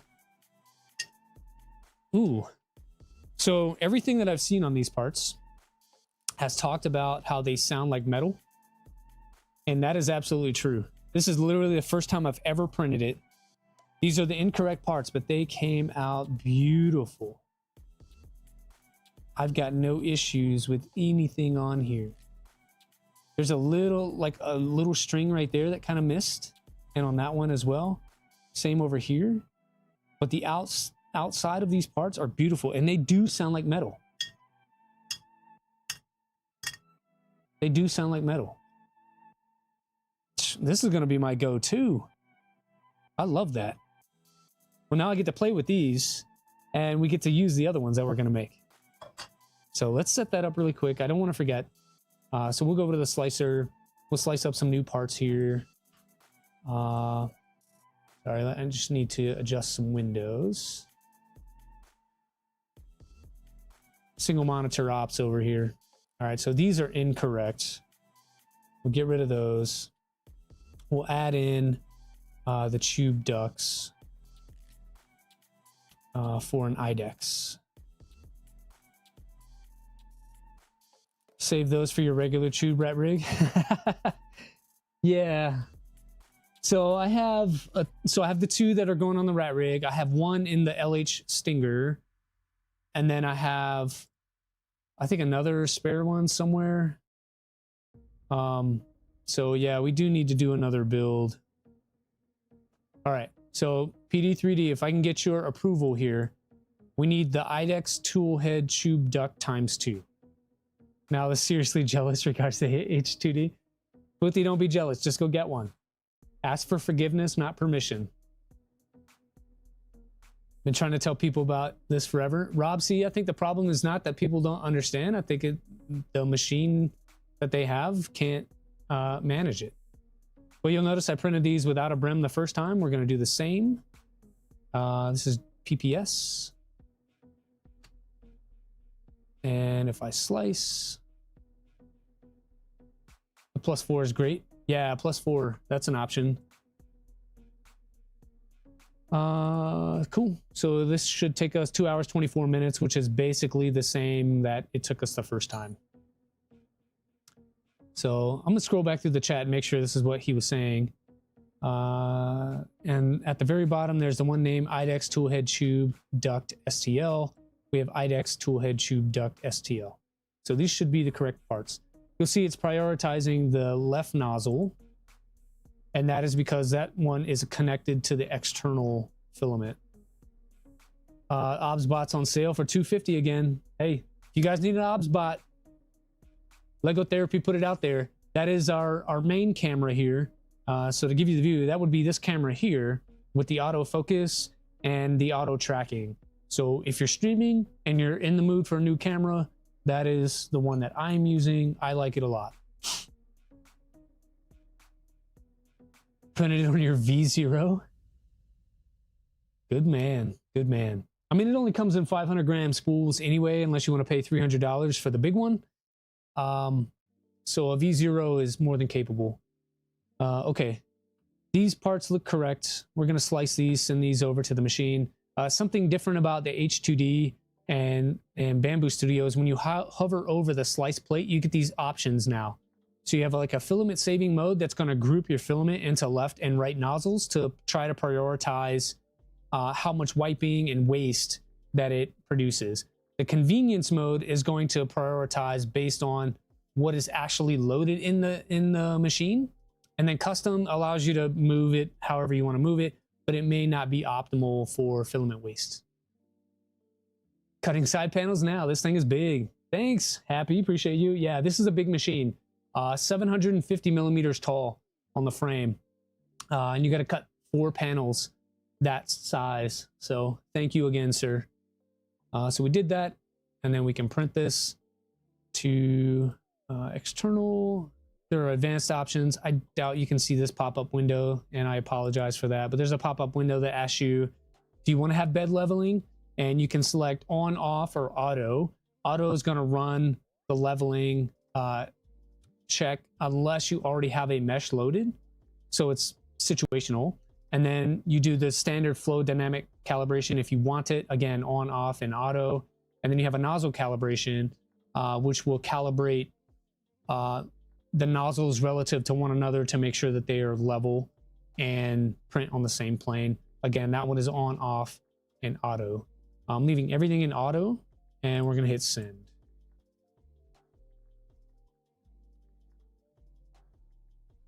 Yeah, Jay Terry, it's Fiberon PPS-CF, roughly, I want to say it's like $70 now for a half kilo.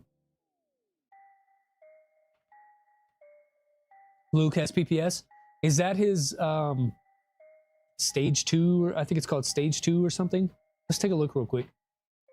Share the knowledge. Let's go to Luke's lab and look at his filament. 2-step. That's it. Not stage 2. I like stage 2. That sounds like a good name. Does he have a different site for it? Get Good. Hey, I like that too. That's another good name. Get Good filament. I'm not seeing it. PPS. Polyphenylene sulfide. Yeah, I'm only seeing the 3DX Tech. Should be on his main site. That's where I'm at. I'm on the main site. I'm not seeing it. Let's see if we can search it. You said it's called not stage 2. That's what I wanted to say. Two-step. Yeah, not seeing it.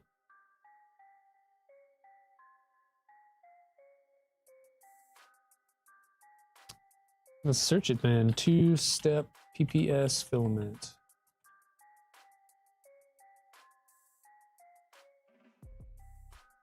I can see it here, but I couldn't find it on the site. It's on the main page for you. Yeah, I had to search it. It wouldn't show. Oh, he's using the Lovacom resin. That's the European company. They make a lot of very sort of expensive, but also very high quality. And they have a large selection of different resins that they make plastics with. So that's good to see. Yeah, so this is 120 for a full kilo? Is this a full kilogram? Yeah, so 1 kilo. So roughly 60 per kilo. And then if you want to look at the Fiberon, yes. So their stuff is 70 on Amazon for the Fiberon. So yeah, you're saving $10 per half kilo. And you're saving $20 per kilo. But again, this is only available on 500 gram spools. The next thing you can do is, I believe, a full 2 kilos. Let's see where it's at.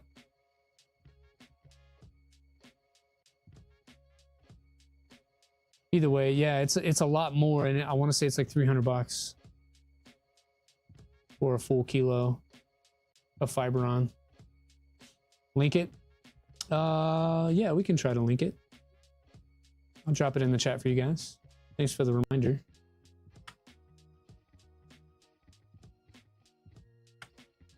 There's the link. And if you want the Fiberon, you can get it from, I think, Polymaker. Yeah, so it's $300 for the, how much is this? 3 kilos.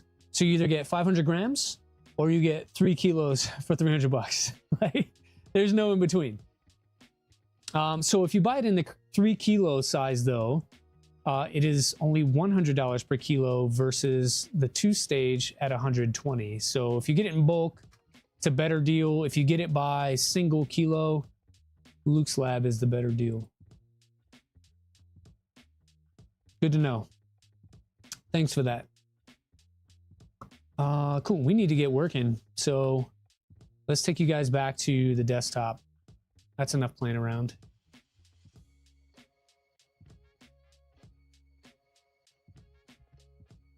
Yeah, JPP, I missed it on the main page then.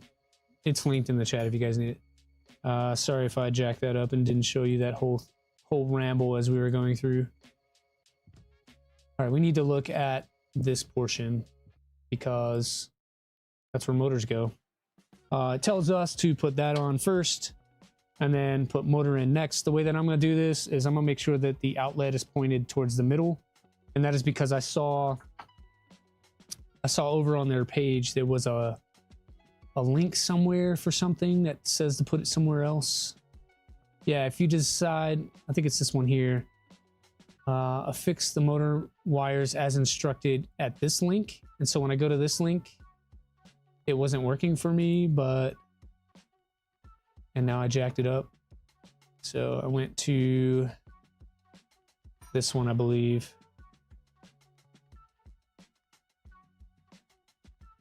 Yeah, so this page says that we should route the wires like that. And so all of the outlets kind of point towards the center of the printer. And that's true of all 3 of these. And so that's how we're gonna install them into the printer. So that was actually a helpful note right there. They should take that photo and add it to this selection of pictures here.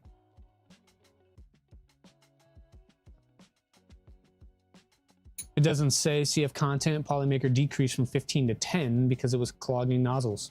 Didn't know that. You guys have more insider information on that kind of stuff than I do. If I had gotten a clogged nozzle, I would have intuitively switched to a larger one and tried again. But it's good to know that ahead of time so that you don't have to waste material. It's not cheap, but damn is it nice. Now let's do, I want to check this out. I'm going to end the Q&A on the H2D and we'll see what people said about it.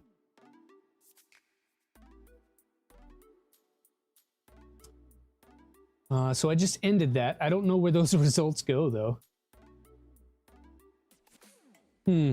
Interesting. Hey, Lego Therapy, if you're still on the chat, not sure if you are or not, you're a mod, you're able to post links. Can you post the link for the OBSBot that you found on sale for $250? Is it just Amazon or do you have a different link? If it's just Amazon, we can find it. But if it's somewhere else, it'd help out if you could post that link. Print's awesome. I agree. Polymaker was very nice. We just looked at those parts. Sweet. So the 12s, we need those. And I think I'm gonna use the larger bag of parts.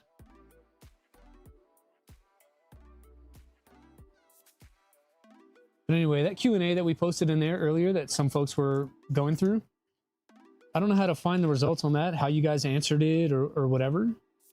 So I apologize. I am curious to hear your thoughts on the HDD. I know that it created quite a stir. Probably a bad idea to put these up here because I'm about to tilt this machine. Go Tube. Yeah. Go Tube. Here you go. Go Tube. Not sponsored. We need... Dude, so Lee Marie, Keela, yes. I would love an affiliate. If anybody needs someone to hawk their wares, I literally use everything that I'm showing. And if it helps to get you more sales based on results, then let's do it. Oh. So I'm just going to use a 1, 2, 3 block to prop that up enough to be able to get my hand under this motor. And that's probably the safest way to do it. If I were a little more safe, I'd pull out another block and put it over there. But hey, we're good enough. Yeah. But I don't know, it channel is growing, and so if affiliate links come with that, great. If not, I mean, it's not what we're here for. But it's always nice because any extra bit helps with the stream getting better and the channel getting better. Cameras are not free, so if we can get some new cameras or improve the setup so that it is more enjoyable for the community to watch what we're doing, I'm all on board. But yeah, we do this because it's fun, not because we need things and stuff. And that wasn't a task. I appreciate you, Keela, but that was not a task.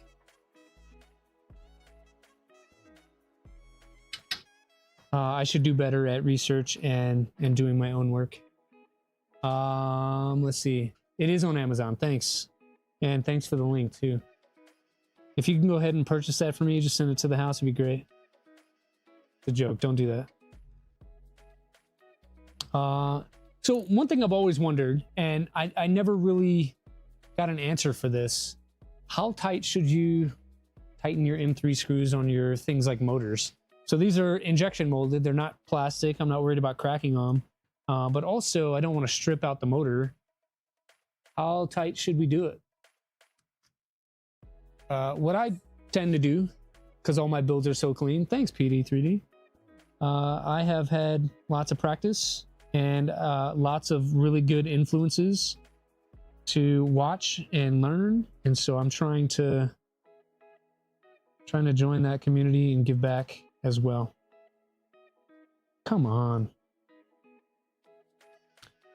But yeah, I go till it's like tight, and then I'll go like maybe a quarter turn more.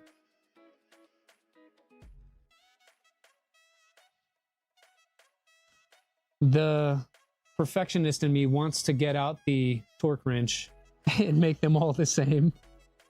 Oh man, but I don't have a, what is this, a 2.5 millimeter Allen key for that thing. But my instincts want me to. Just learned recently that once you hit 500 subs, you can't start monetizing. I thought that you could. I thought that's where it unlocks, was at 500 and I think 4,000 watch hours. We are far from that. So for the 29 folks on stream, if you haven't liked and subscribed to the channel, please do so. It definitely helps out. 500 is the goal, not for necessarily memberships, but we had an original goal of 250. We're pretty close to that. So if we can get to 500, that would make my day. 3,000 watch hours. Thank you for the correction, Captain Kern. I knew it was a lot. We are nowhere near the watch hour requirement. 4,000 is for ad revenue. Appreciate it. I'll tell you, those kinds of things, again, not the focus of the channel, so nothing that I have really researched and gotten into. Focus of the channel is to complete projects.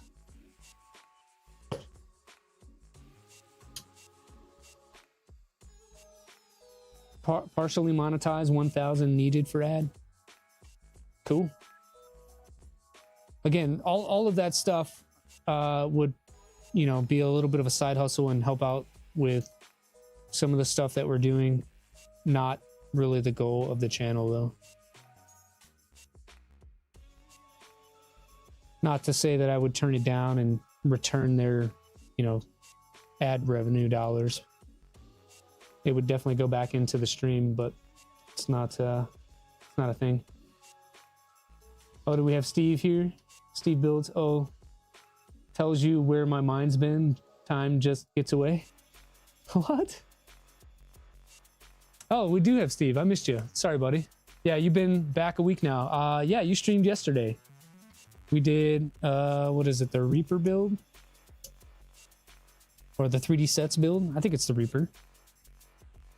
I mix up the names of them. I do like the not Plymouth Cuda. I think if I build one and I want to, that's going to be my next thing.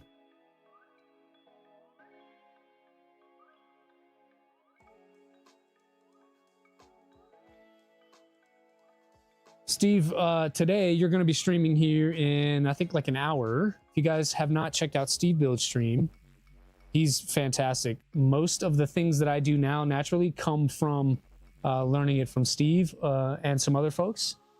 So if you like attention to detail and really clean builds, Steve is your guy. And then I think you guys, it's you and Modbot today. The Torque. Thank you, Clownhammer. The Torque. Doing the tic-tac. So Steve, we talked about having, what are these? I got to keep looking. HG15 rails for the Z-axis on this. You should just put some of these on your tic-tac.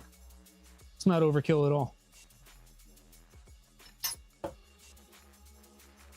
But tic-tac is one of those projects that's, it takes the RatRig minion, and I think it makes it into 2020. It's a community build by Squirrel Elf.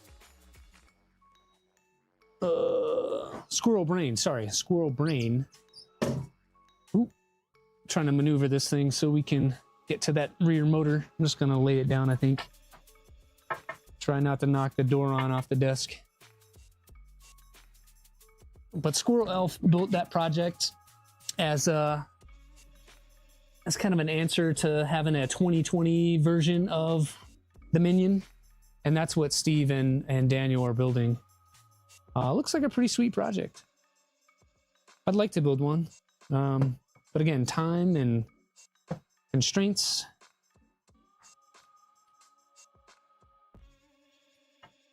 Just you can't just pocket it if you reach that way. Yeah, member stream yesterday. Just trying to catch up in the chat a little bit. Yeah, Steve, it's a 300. It's a 300 IDEX using 2 tubes. And then check this out too. We made some PPS carbon fiber ducts. These are the wrong ones, as pointed out by PD3D. But we made it out of Fibron PPS. And yes, it sounds like metal. They're the wrong parts, so we get to do it again. But these are printed on the H2D. And so if we look at it really fast, you'll see we got the new parts going right there. They'll be done in about 2 hours. You'll be in the middle of your stream, so you'll see the post on Twitter. What did I do with the other motor? Oh, in front of my face. So again, we have all of the ports on these pointed towards the center beam because that's what they recommended. I need the cap. And then from the backside, we'll add the hardware. Yeah, the sound is really nice. Those have not even been annealed. I'm probably going to put those in the oven after stream. After we get the actual parts that are correct, we'll anneal those so they're even better. And we'll see how it goes. They're just fan ducts, so they're not structural necessarily. They will hold a beacon, or one of them will hold a beacon. But it's not, you know, motor mounts or anything like that.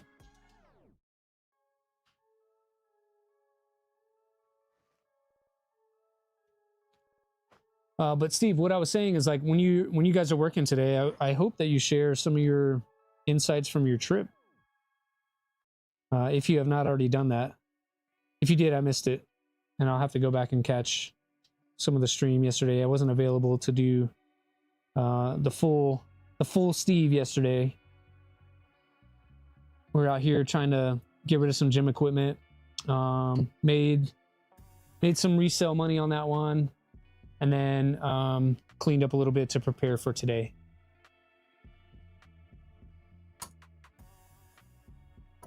Should we touch a bit on it? You did a full run through of the photos. Okay, yeah. So I'll go back and catch that, man. I saw that Nero did the same. Taylor did the same, and he had some pretty good shots and some commentary on it. I was hoping to get your insights too. I've never been to China, and it's probably short-lived that we get to visit there. So if you're interested in going, anybody, I would go soon. Things are getting crazy in the world.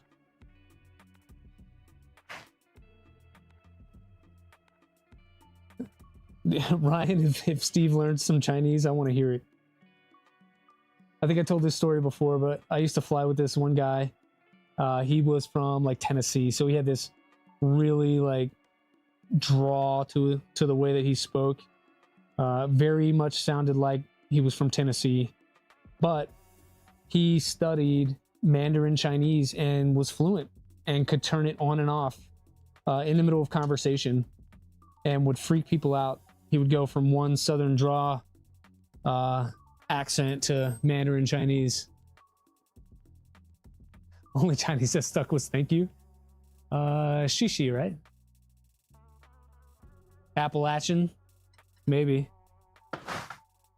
If that's a dialect, sure. That's what it was. Let's try to clean this up so that we can reorient the frame again. Yeah, I think that's about the only Chinese I know too. I eat the hell out of some Chinese food, but Chinese words are not good for my southern mouth. We'll turn that back up. And it's so wide though, it doesn't even really fit on the desk. Like the feet are overhanging on either side. You can kind of see that here. So we got to be a little bit careful. And you're already better than me. Oh, ni hao, yeah. Ni hao, Kailan. That's where I learned that one. My daughter watches Ni hao, Kailan. And they do some of that. It's kind of like Dora, but for Chinese. Oh, I like dog. I love dogs. Dog is a good companion, but also doesn't taste too bad. All right. So we did all this in 3x12s. We need to do the bearings next, I believe. Yeah. So do a 3-stack. You learned that from watching Caillou. My daughters didn't watch too much Caillou. They were into, so now with YouTube and all these other things, there's a lot of random stuff out there. They initially started watching Dora and some of the PBS stuff, and then pretty quickly swapped over to some other weird things. I don't know what cartoon this is. Maybe the other parents in the chat know, but there are things, there's these characters called like Dog Day and Catnap and some of this other like weird stuff. They kind of look like monsters. They're like monster teddy bear things with big mouths. Your dog is better tasting than companioning. Oh man, I opened that box. I walked right into it. All right, so here's what I'm noticing. There's like this, so you have the washer part. Come on, focus. But there's like a groove in this side, and then on the other side, it's smooth. That's not specifically called out in the manual, but common sense tells me that the bearing side of this would go into the groove side, like so. And then the other bearing kind of goes on top with the groove side down on top of these. And so you end up with a sandwich that kind of moves around. Monster High? I don't think it was Monster High. All the PBS stuff is what our girls mainly wanted to watch until they got into Monster High. Yeah, my oldest was into Monster High for a while when she was younger. She is 19 now and almost she'll be 20 here soon. But my 6-year-old, and yes, that's how much of a spread we have. My 6-year-old is into like completely different stuff than I would have ever considered. Yeah, we bought her all the Monster High dolls, and she had bed sheets and curtains and bath towels, pajamas, all of it. Not anymore. She's too cool for school now.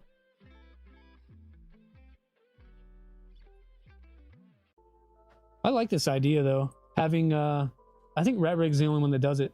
But they have the, you can see that just spinning. It's so nice. It kind of takes the load off the motor and puts it on the mount with these bearings. So if you, I'm thinking like, so Tridents now they use integrated motors, but I think when it was the 1.8, it had lead screws. I'm digging deep in the crates, and if I'm wrong, tell me in the chat, but I think that's how it was. We used a similar like coupler with lead screws on NEMA 17s for the 1.8. And I don't know that this was a thing back then to have these thrust bearings, but RatRig uses them. I do remember this from when I built the Minion, and I quite like it. I think it works great. My Minion is upgraded now with a belted Z from Squirrel Brain. So the same people that designed the Tic Tac that Steve and Daniel are building today, he also did a bunch of upgrades for the V Minion, and I did his whole setup on my Minion. Teenagers are no fun. They can be. It's just most of the time that they are not. They have their own thing going on, and I don't know. I don't understand. I just try to do my best and survive.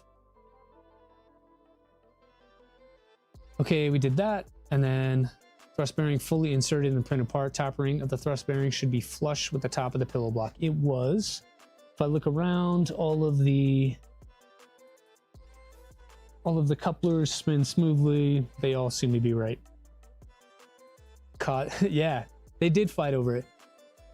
Yep. If desired, you may add a drop of light oil. I mean, I guess. Should we do that? It wouldn't hurt.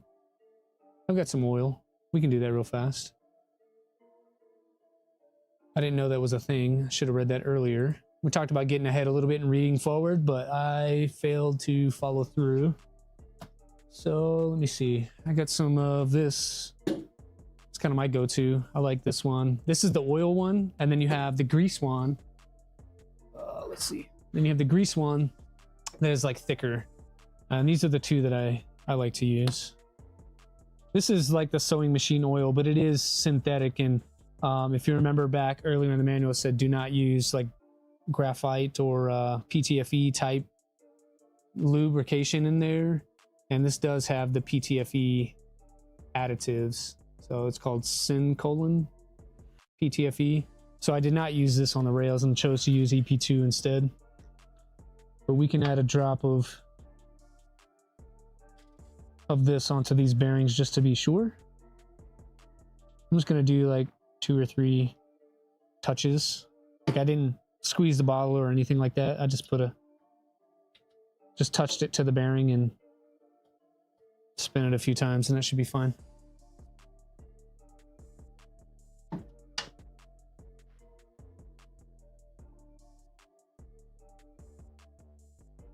Like so.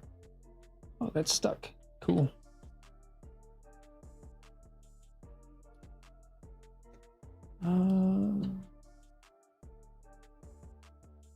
So how many teenagers do you guys have? I know, Keela, you guys have teenagers. I have 1. Well, actually I have 2. My other one is 15. So 19, almost 20, and then 15 and 6. That's our spread. JPP, do you have teenagers?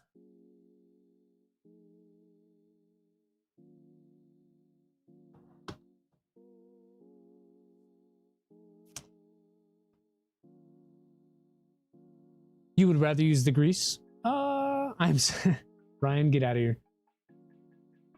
Rather use the grease? Okay.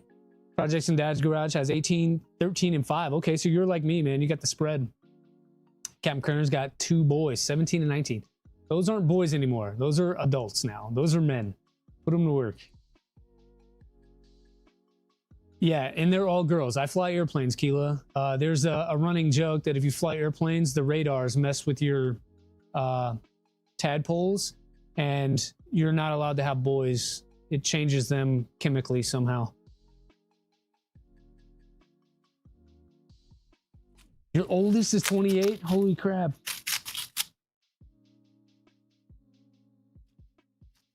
That's crazy.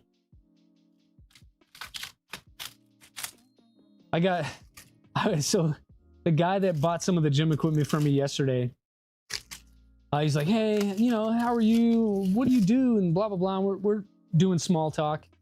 And then he's like, oh, great. How long have you been doing the job you're in now?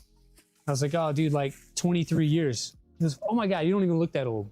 I was like, I don't know if you're trying to get in my pants or not, but that's probably the nicest thing anybody said to me, that I don't look like I've done the same job for 23 years. Your son will be 25. And Keela has a 10, 16, 17, and 21. Gross. Yeah, but at least you guys are spread between, right? Between both of you. Mine are all 3 girls. I couldn't imagine having 4 though. I was a 1 kid kind of guy, if any at all. Not because I don't like my daughters, but I'm just not really a kid baby person. And so I would have never had kids on my own, or elect to have kids on my own if it wasn't for my wife. Ugh. If it wasn't for the wife, I probably would never have kids. I'll say it that way. He said, gross. 25 in September. That's cool. You wanted a boy but didn't get one. Girls are a pain. Well, I heard boys are a pain as well. So my youngest, my 6-year-old, we call her our boy because she's very rough and tumble like that. Loves to dig in the dirt, break stuff, doesn't listen, colors on the walls, like very over the top. Except Yuli, a football team. What does he got, like 7? I think I saw Yuli's post the other day, probably last week, where he was doing something, and that's kind of the first time I thought about that man in years. That one pushes the top of the lead screw whilst tightening the marked screw. Tighten the M3 screw to secure the lead screw coupler to the motor shaft. Okay, we're doing the top one first, and then we're doing the bottom one. Okay. Sounds like your youngest girl. Yeah, I think ours would get along. Projects in Dad's Garage. All right, so it has us doing the lead screw first. I'm just gonna put all 3 of these in there.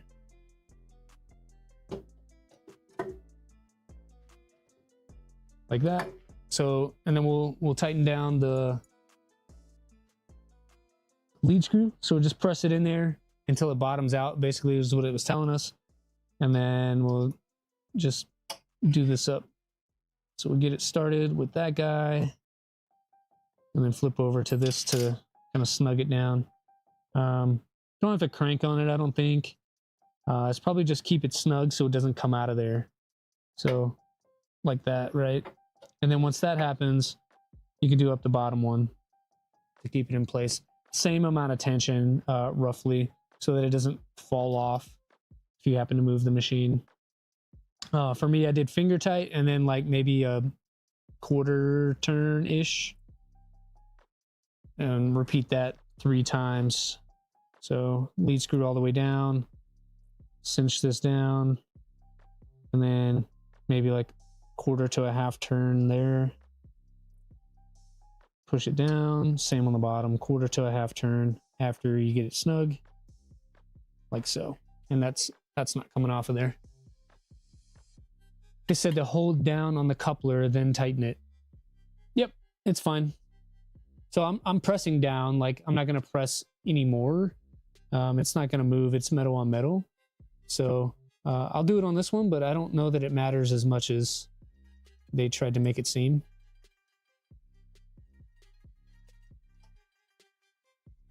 But I appreciate the backup, Jack. So yeah, sticks just fine. Still spins. And then we'll do this guy here, finger tight, and then do it up. 4 ball screws. Really not a fan. Yeah, I'm not either. This is the RatRig way, and so it's fine. It'd be great if they did integrated lead screws, but then you couldn't have the thrust bearing in there, and so you have to preload the thrust bearings. Okay. Well, we did it on this one. If it makes you guys feel better, I'll go back and do these other ones. Here, just to make sure, I will undo this. We will preload so the chat doesn't explode. And we'll do it. We'll press down, and I'm putting force on that. We'll get it snug, and then we'll do it up to make everybody feel better about it. Thanks for the double check. That's why the hive mind is here. Make sure we're doing it right. It's hard for me to reference the stuff and do the work and chat with you all at the same time without constantly flipping back windows. So thanks for the help. So pressing down, give it a good tighten. There we go, preloaded. Back just started a couple prints. Nice. Yeah, we're reprinting our PPS parts over there. About 30 minutes to the halfway point. I thought I'd be a little bit further. It didn't seem like it was a lot of parts or steps to this. But my goal originally, like we were talking about, is to get this part done and then possibly the Y-axis as well. If you don't preload them, it would be pointless to have the thrust bearings. How much preload though? Because the weight of these would naturally put a certain amount of preload. If I press on it, it's going to give me more preload. How much preload do I need and how much is enough? That's what I'm going with. So I'm not saying that anybody in the chat is incorrect. I'm just saying it didn't give me a number of how much preload to put on it, because if you push on it, you may put more or less than I do when I push on it. So how much preload are we talking about? You're either going to be streaming tomorrow or Tuesday, going through the parts and starting the tear down for the Prusa XY. Cool. Make sure that so something that I had to learn and I'm still kind of getting better at is making or scheduling the live stream early enough so that you can put it out there. Your subscribers can see it. I'm not incorrect, I'm just wrong. That's fair. That's fair. So that your subscribers can see it and they can click the notify me button, and that way they get an alert when you do go live. If you try to do it the night before or the day of, not a lot of people are going to see it and they may not know that you're even streaming. So something I'm trying to get better at, and what I would recommend as well. Do that, ensure it doesn't touch the shaft. It doesn't, there are 2 different diameters. Tighten the screw, locking the lead screw, repeat the previous step. Okay, we did all that. What's the comment here? Do everything except installing the lead screws. If you install them on the carriages first, you can thread the lead screw through the top and down onto much easier. Oh, that's a good tip. Too late. 1.25 gigagrams. Oh man. Okay, this is where we veer off course a little bit. We don't have these arms, so I'm not going to use any of this hardware or those 100 M4 cap head screws. Those are some big screws. We're not going to use the inserts. We will probably, because I did not find, unless I have them somewhere else, the palm nut. And then whatever this decoupler. Yeah, this decoupler thing. I think I have, wait till you hear a crack and back it off quarter turn. Exactly right. I think I have some wobble things from Mandela Roseworks somewhere. You have to look through the part of the stuff. So we do have these as well. So we have these for a different build. I want to say that I have 1.265. I want to say that I have wobble things in here that I can use. See, these are disassembled though, so we'd have to put those together. The ones for the V-Core 4 come already assembled, and they come drilled for the VAOC, which is the nozzle alignment camera section. I thought that I had wobblers in here that I could steal, and I do not. So these are just bed arms. I really don't know what I did with those. So we're gonna have to find them, but I do have these. Just try to clean up a touch here. Got parts everywhere, and that's not nice. All right, move you. So there's a bed arm. This is the rear center, and the VAOC kind of mounts right here. And then you have one each left and right arm. And the couplers I'm looking for install on there. You stole them. I'm sure I have them somewhere. I just don't remember. I've been, again, moving crap around the garage here, trying to clean up. And the problem with that is that before I knew where all my stuff was, and now I don't know where they are. So these are the upper mounts. These are the plates I was looking for. And then just to be extra fancy, we have CNC'd belt retainers as well. So these would normally be printed and they would probably be perfectly fine. But if we're gonna do it, let's do it. And they even put a nice little touch here. They put their logo, the RatRig logo, and the MRW on there. So we'll do that. This is one set. There is another set because it's an IDEX. You need two. And then we have top mounts, and we have mid plate and bottom plate as well. 1.21 gigawatts. Wobble X seems really nice. It does. I have the Wobble. Actually, yeah, Wobble X is where it kind of all started. The Mandala ones are a little bit different. And I don't have, oh, here they are. So look, so this is where these bed arms were mounted into inside of this box. And I was like, dang, I know I had these. Where'd they go? They're inside. They're inside this box. So be careful if you order these. Don't just like throw the stuff away. And these are hidden underneath. And you can't see that from the top because it's under there, but that's what I was looking for. Good to know. Yeah, so we got the whole kit. I like that they laser cut all of their stuff. So you get this, you see exactly what you're gonna get. And they have all of their branding and whatever there. Really nice touch on the packaging. So that's cool. That's one less box we have to worry about. We'll put those there, and we'll put these over here as well. Rob C, yeah, that's what I was doing. I was like, man, I know I had these. I was looking for them yesterday too. Had no idea what I did with them. No clue. And they turned out to be in the box the whole time. So I'm glad that we looked at that. And then this part, it's all 3D printed. So these are 3D printed cases, and then they just put their label on there, and then it just kind of slides out. They have a key. So this little key helps you put the little retaining bands on there, but these just kind of slide out like that.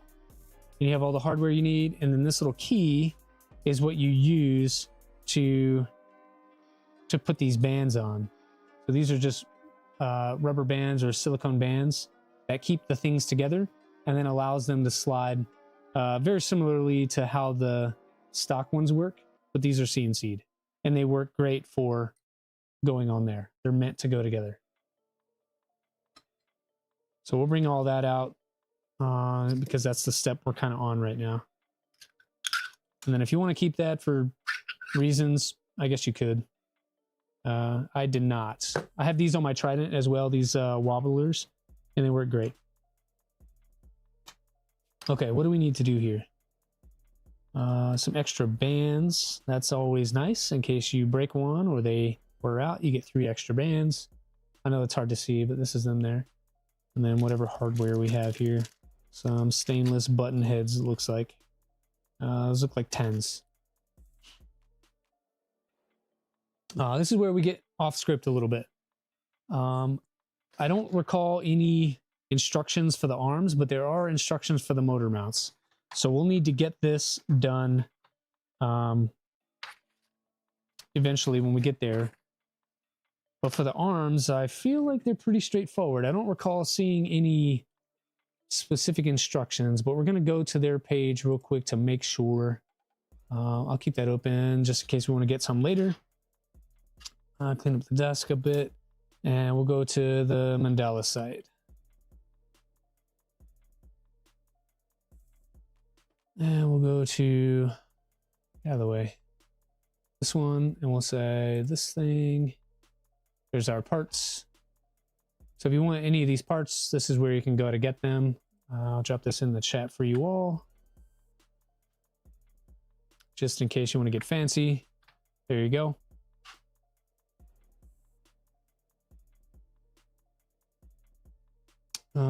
Let's see, we have these for the 4.0 only.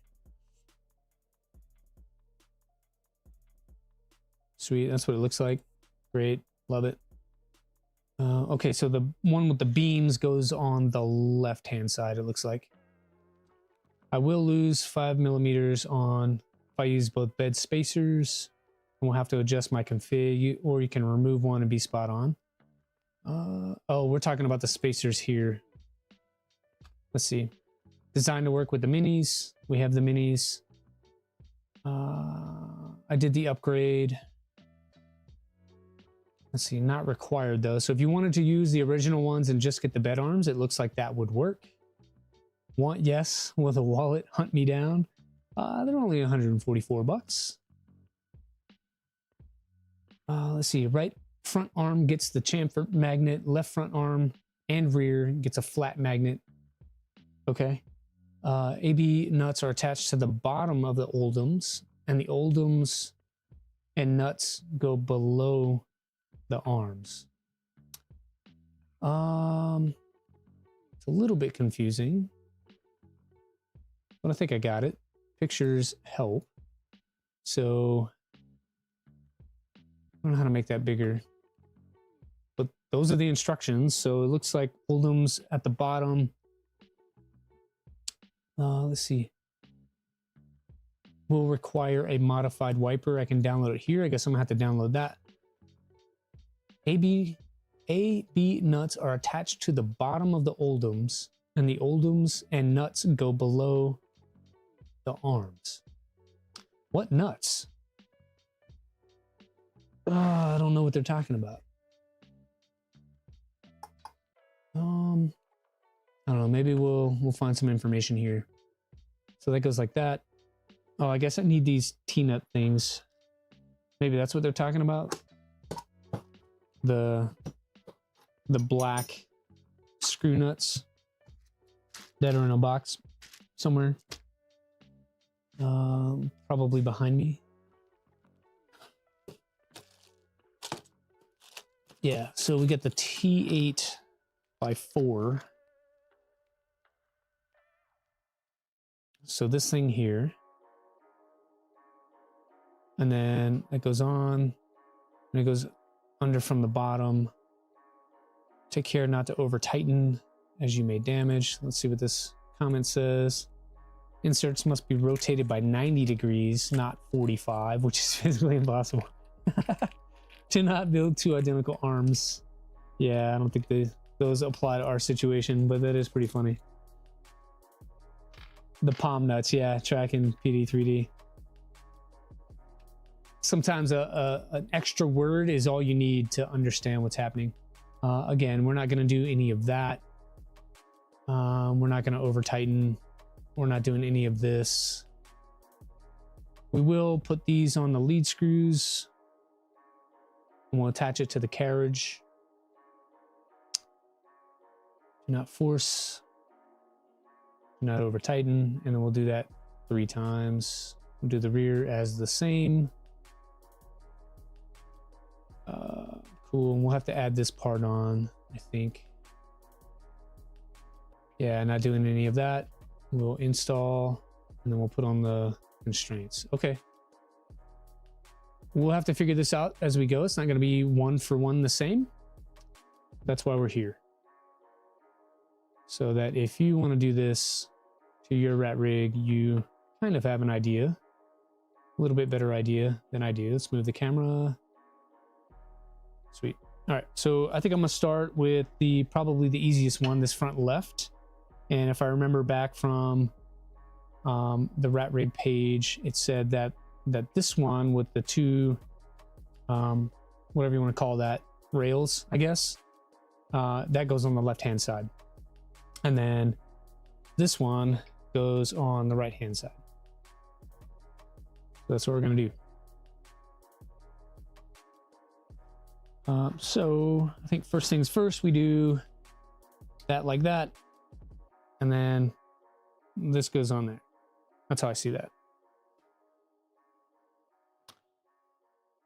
And it's telling me that everything goes through the bottom and that nothing is on the top. But there does seem to be, because this is recessed, it does seem that there is probably some room to do something through the top. How does that work?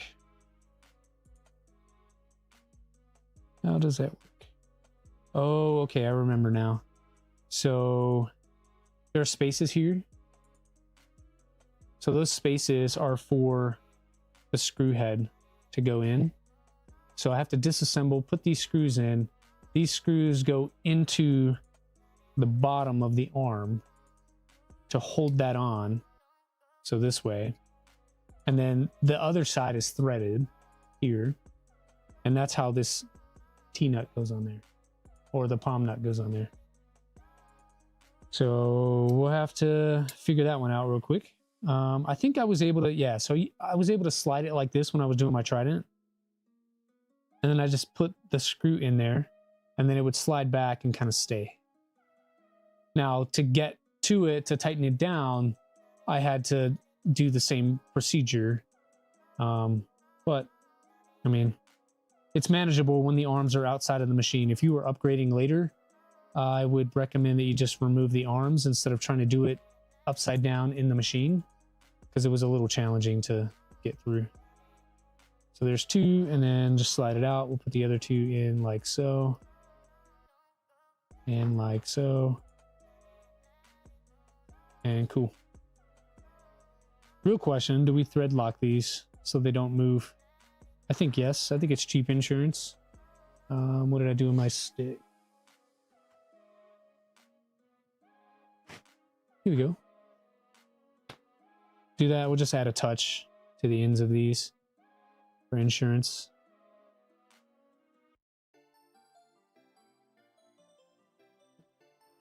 And then these go on here.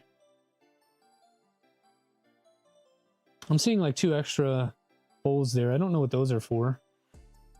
Those 2 holes. Be cool to find out. All right, now I know that these are smaller. Look at a smaller Allen key. I want to say they're 2mm. Yes, save is save. Okay. I don't know what you mean. Oh man. Yeah, so we'll just get a few started. I want to tighten this down as evenly as possible. Let's get them started in there so that everything is threading in like it should. And again, I'm just sliding that over so that I can reveal the nut. Tighten it down. Then once we get them all kind of started, we could start putting some tension on there. Cable management, maybe. I don't know that there's a cable that connects to the bed arm though.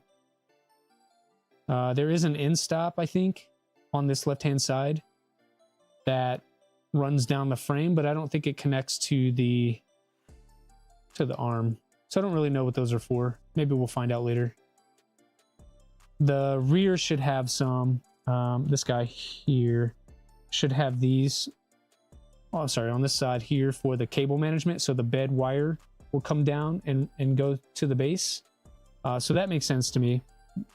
There's the camera mounts here. That's what that hole and stuff is for. Same for that. But these two holes, I don't know. Unless it's like a tether that connects to the bed arm, or sorry, the balls that ride on this. So to attach to that bed arm so the bed doesn't fall off. No idea.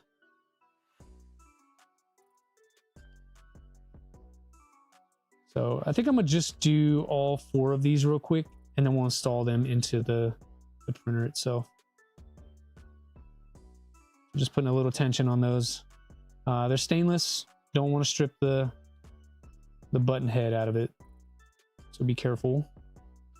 But you do want them snug. We did use a bit of Loctite, so they don't need to be super tight. If you get them on there good enough, they should stay with a bit of Loctite.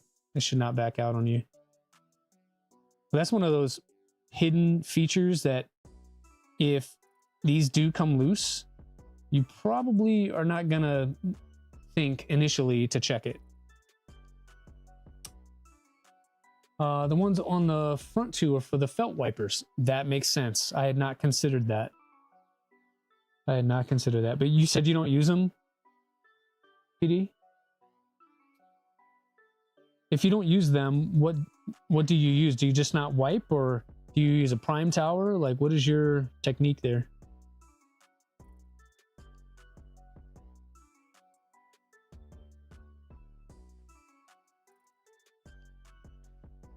I think I'll probably put them on, and if I don't use them, then I won't use them. So I have a couple of bamboos, and they also do not have wipers necessarily. I mean, they have the one when they purge, but if you just kind of purge into, I don't know, a prime line or something, you just do a lot of purge, and that kind of does the same thing, right? You just use the IDEX rubber things that are attached to the XY joints. Having a hard time visualizing that. What you're saying makes sense. I just don't know that I've seen it yet. We'll get there. I'm not worried about it. This has been a pretty fun build. Some of the instructions are extraneous, and some of the comments are helpful, some are not. Probably needs to be cleaned up, but it's not a difficult build. Just take the time.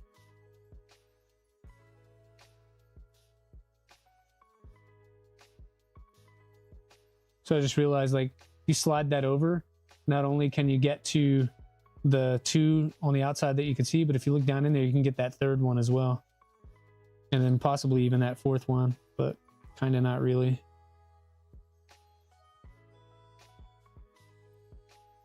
Come on. Here we go. It's probably not the best explanation. You just use the IDEX rubber thing.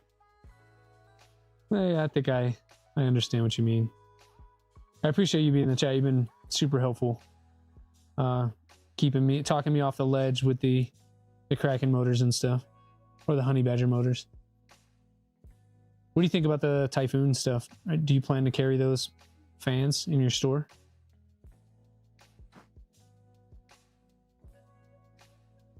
Hey, thanks for being here, Lego Therapy, and hanging out this long. I know 3D printing is not really your thing, so the support is awesome. Appreciate you. Yeah, this is that boring part of the stream where we're not really doing a whole lot. We're just putting in a few screws. And then where it gets exciting is when we actually put it on the machine. But there's so much more to do There's hours more of work. So to all 20 of you that are still sticking around, thanks.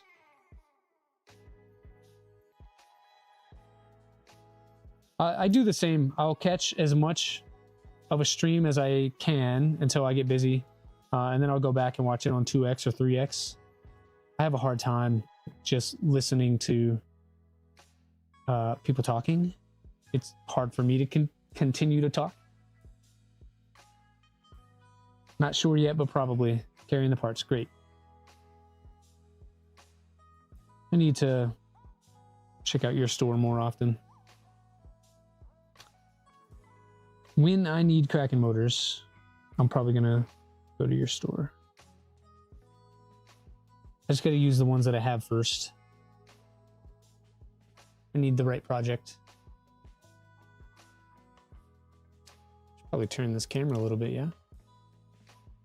There we go.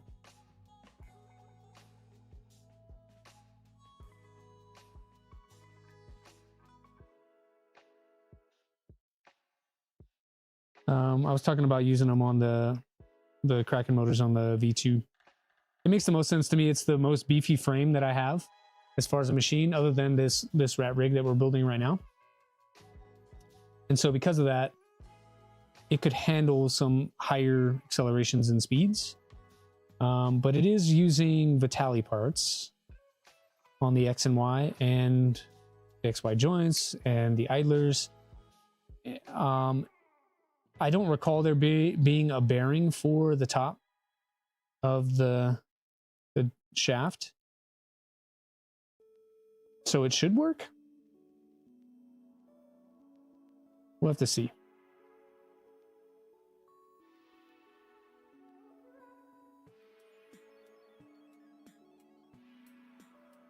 All right, that's that one. So those are all on there. I'm half tempted to go ahead and put these in there. And it only showed us doing 2 screws in the palm nut. But I do want to see what they recommend. They are saying, we can close this. So palm nut with the small side facing down, and then you're just putting 2 screws in there. It says M3x8s. Don't over tighten. Okay, so it does have us install that part first, and then you put it onto the lead screw. Okay, that's what we'll do. M3x8s, where are those? Somewhere. That's all bearings. Bearings. Those are 12s. More 12s.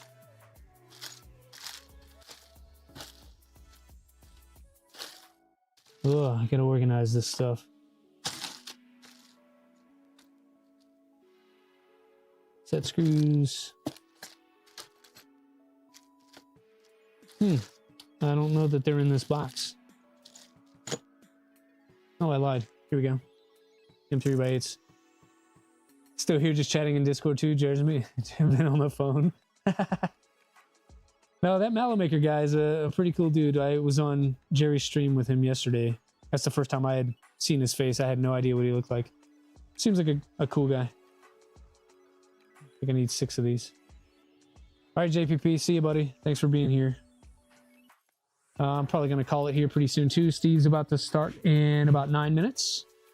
So we're going to get through at least this part. And if that's all we get done today, then so be it.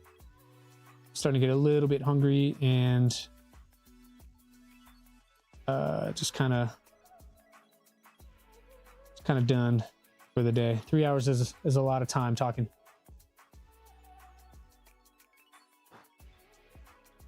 All right, palm nuts 2 and 3. That and like that. Yeah, it only has us put 2 in here, so that's what we're doing. Trying to go the same orientation too, not that it matters. I think if you wanted to go 90 degrees from what I'm doing here, it would be fine.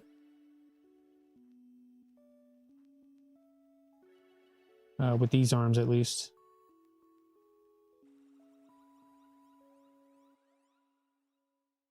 Just gonna do those up finger tight.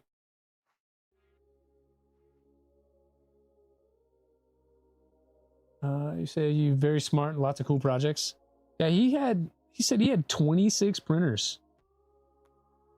Something like half of them were X1 or sorry, P1s, I think, or bamboo something, either X1s or P1s.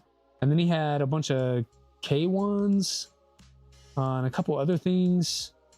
Yeah, I didn't realize he had a whole print farm.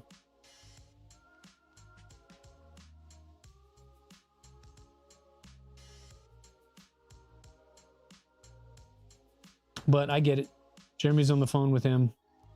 Before I started, I was on the phone with B, so I mean, you just gotta talk to folks. All right, arms are good to go. Let's see how we get these on. I think we just drop them on there is what it looks like. Drop them on there, spin them on, and then how much hardware do we use to attach them to the rail? M4 cap head screws to secure the arm to the carriage. Did we get that with the arms? I don't remember that hardware. Prints a ton of stuff for Hot Wheels and different toys. He was saying that, but I haven't seen any of his stuff around the normal websites or whatever. I need to figure out what hardware to use on these. I feel like they sent hardware in the box. I don't know what I did with it. Maybe I just kind of threw it in with the rest of the RatRig hardware. They're going to be M4. I know that. I don't know the length. And I don't know where I put them. I imagine they would have to be silver, though, to match the rest of the hardware that they provided. But I don't know where I put them. It's not in that box. And it's not in this box. This is all like electronics over here. Yeah, that's all electronics.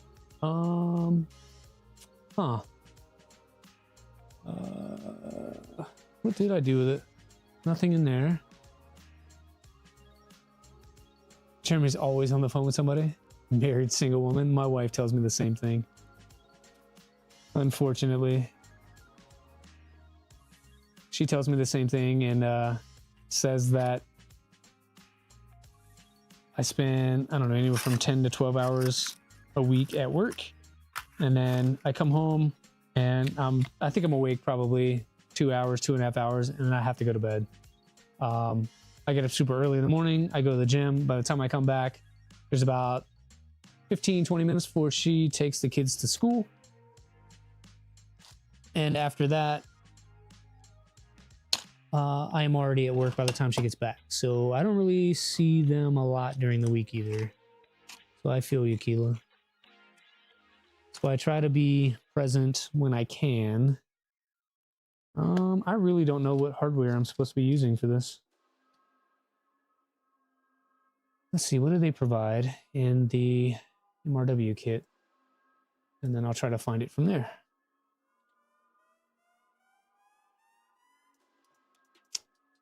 Come on. We have to print that mount in the new kit. Yeah, I probably have to print those parts. My bad. RatRig and upgrade and back to the arms. Let's see, 4 holes. Doesn't tell me what it comes with. That's unfortunate. You can use the nuts provided in the kit from RatRig. 4 through holes. We're here for you. We got you, Keela. We will be your present. We'll be your support system. So I guess something that goes through the arm and goes into the rail, like whatever we can find that's good enough, is what I'm seeing. What that looks like, I don't know. Let's see what we have.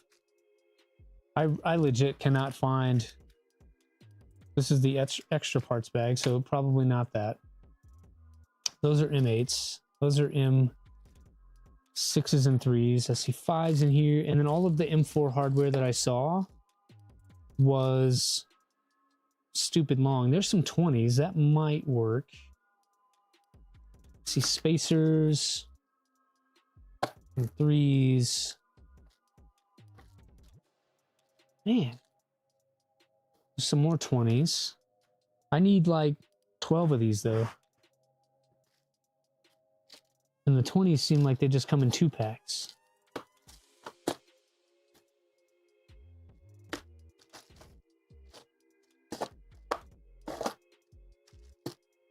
Yeah, that M4 hardware, so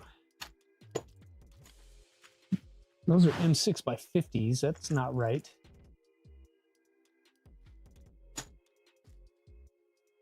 More spacers, more stupid long bolts. Yeah, I legit do not have M4s that I can find. What did I do with it? I'm sorry guys, I'm looking around the garage and some of these boxes that I have laying around, and I don't know, honestly, where my M4 hardware went. It's not in the hardware box. It's not in this electronics box. We have this other one. We have this box, but it's for the Rat Pack. Kago, I've been here. You're late, dude. Can't tag me. I think somebody tagged you to get over here. What is this? That's not it. Kago, we're looking for hardware. What'd you do with my hardware?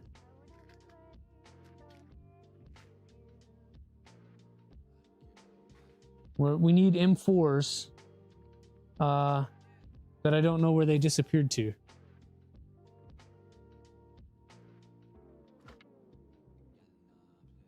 Trying to check everywhere that I can think of,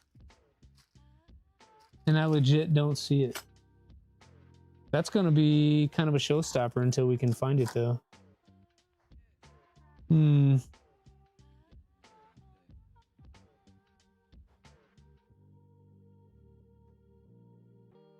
Better late than never, can't blame them. Yeah, I'm just thankful that anybody shows up. So I have a bunch of extra hardware. But I want the hardware that I'm supposed to use. I just don't know what I did with it. Let's check the drawer. No.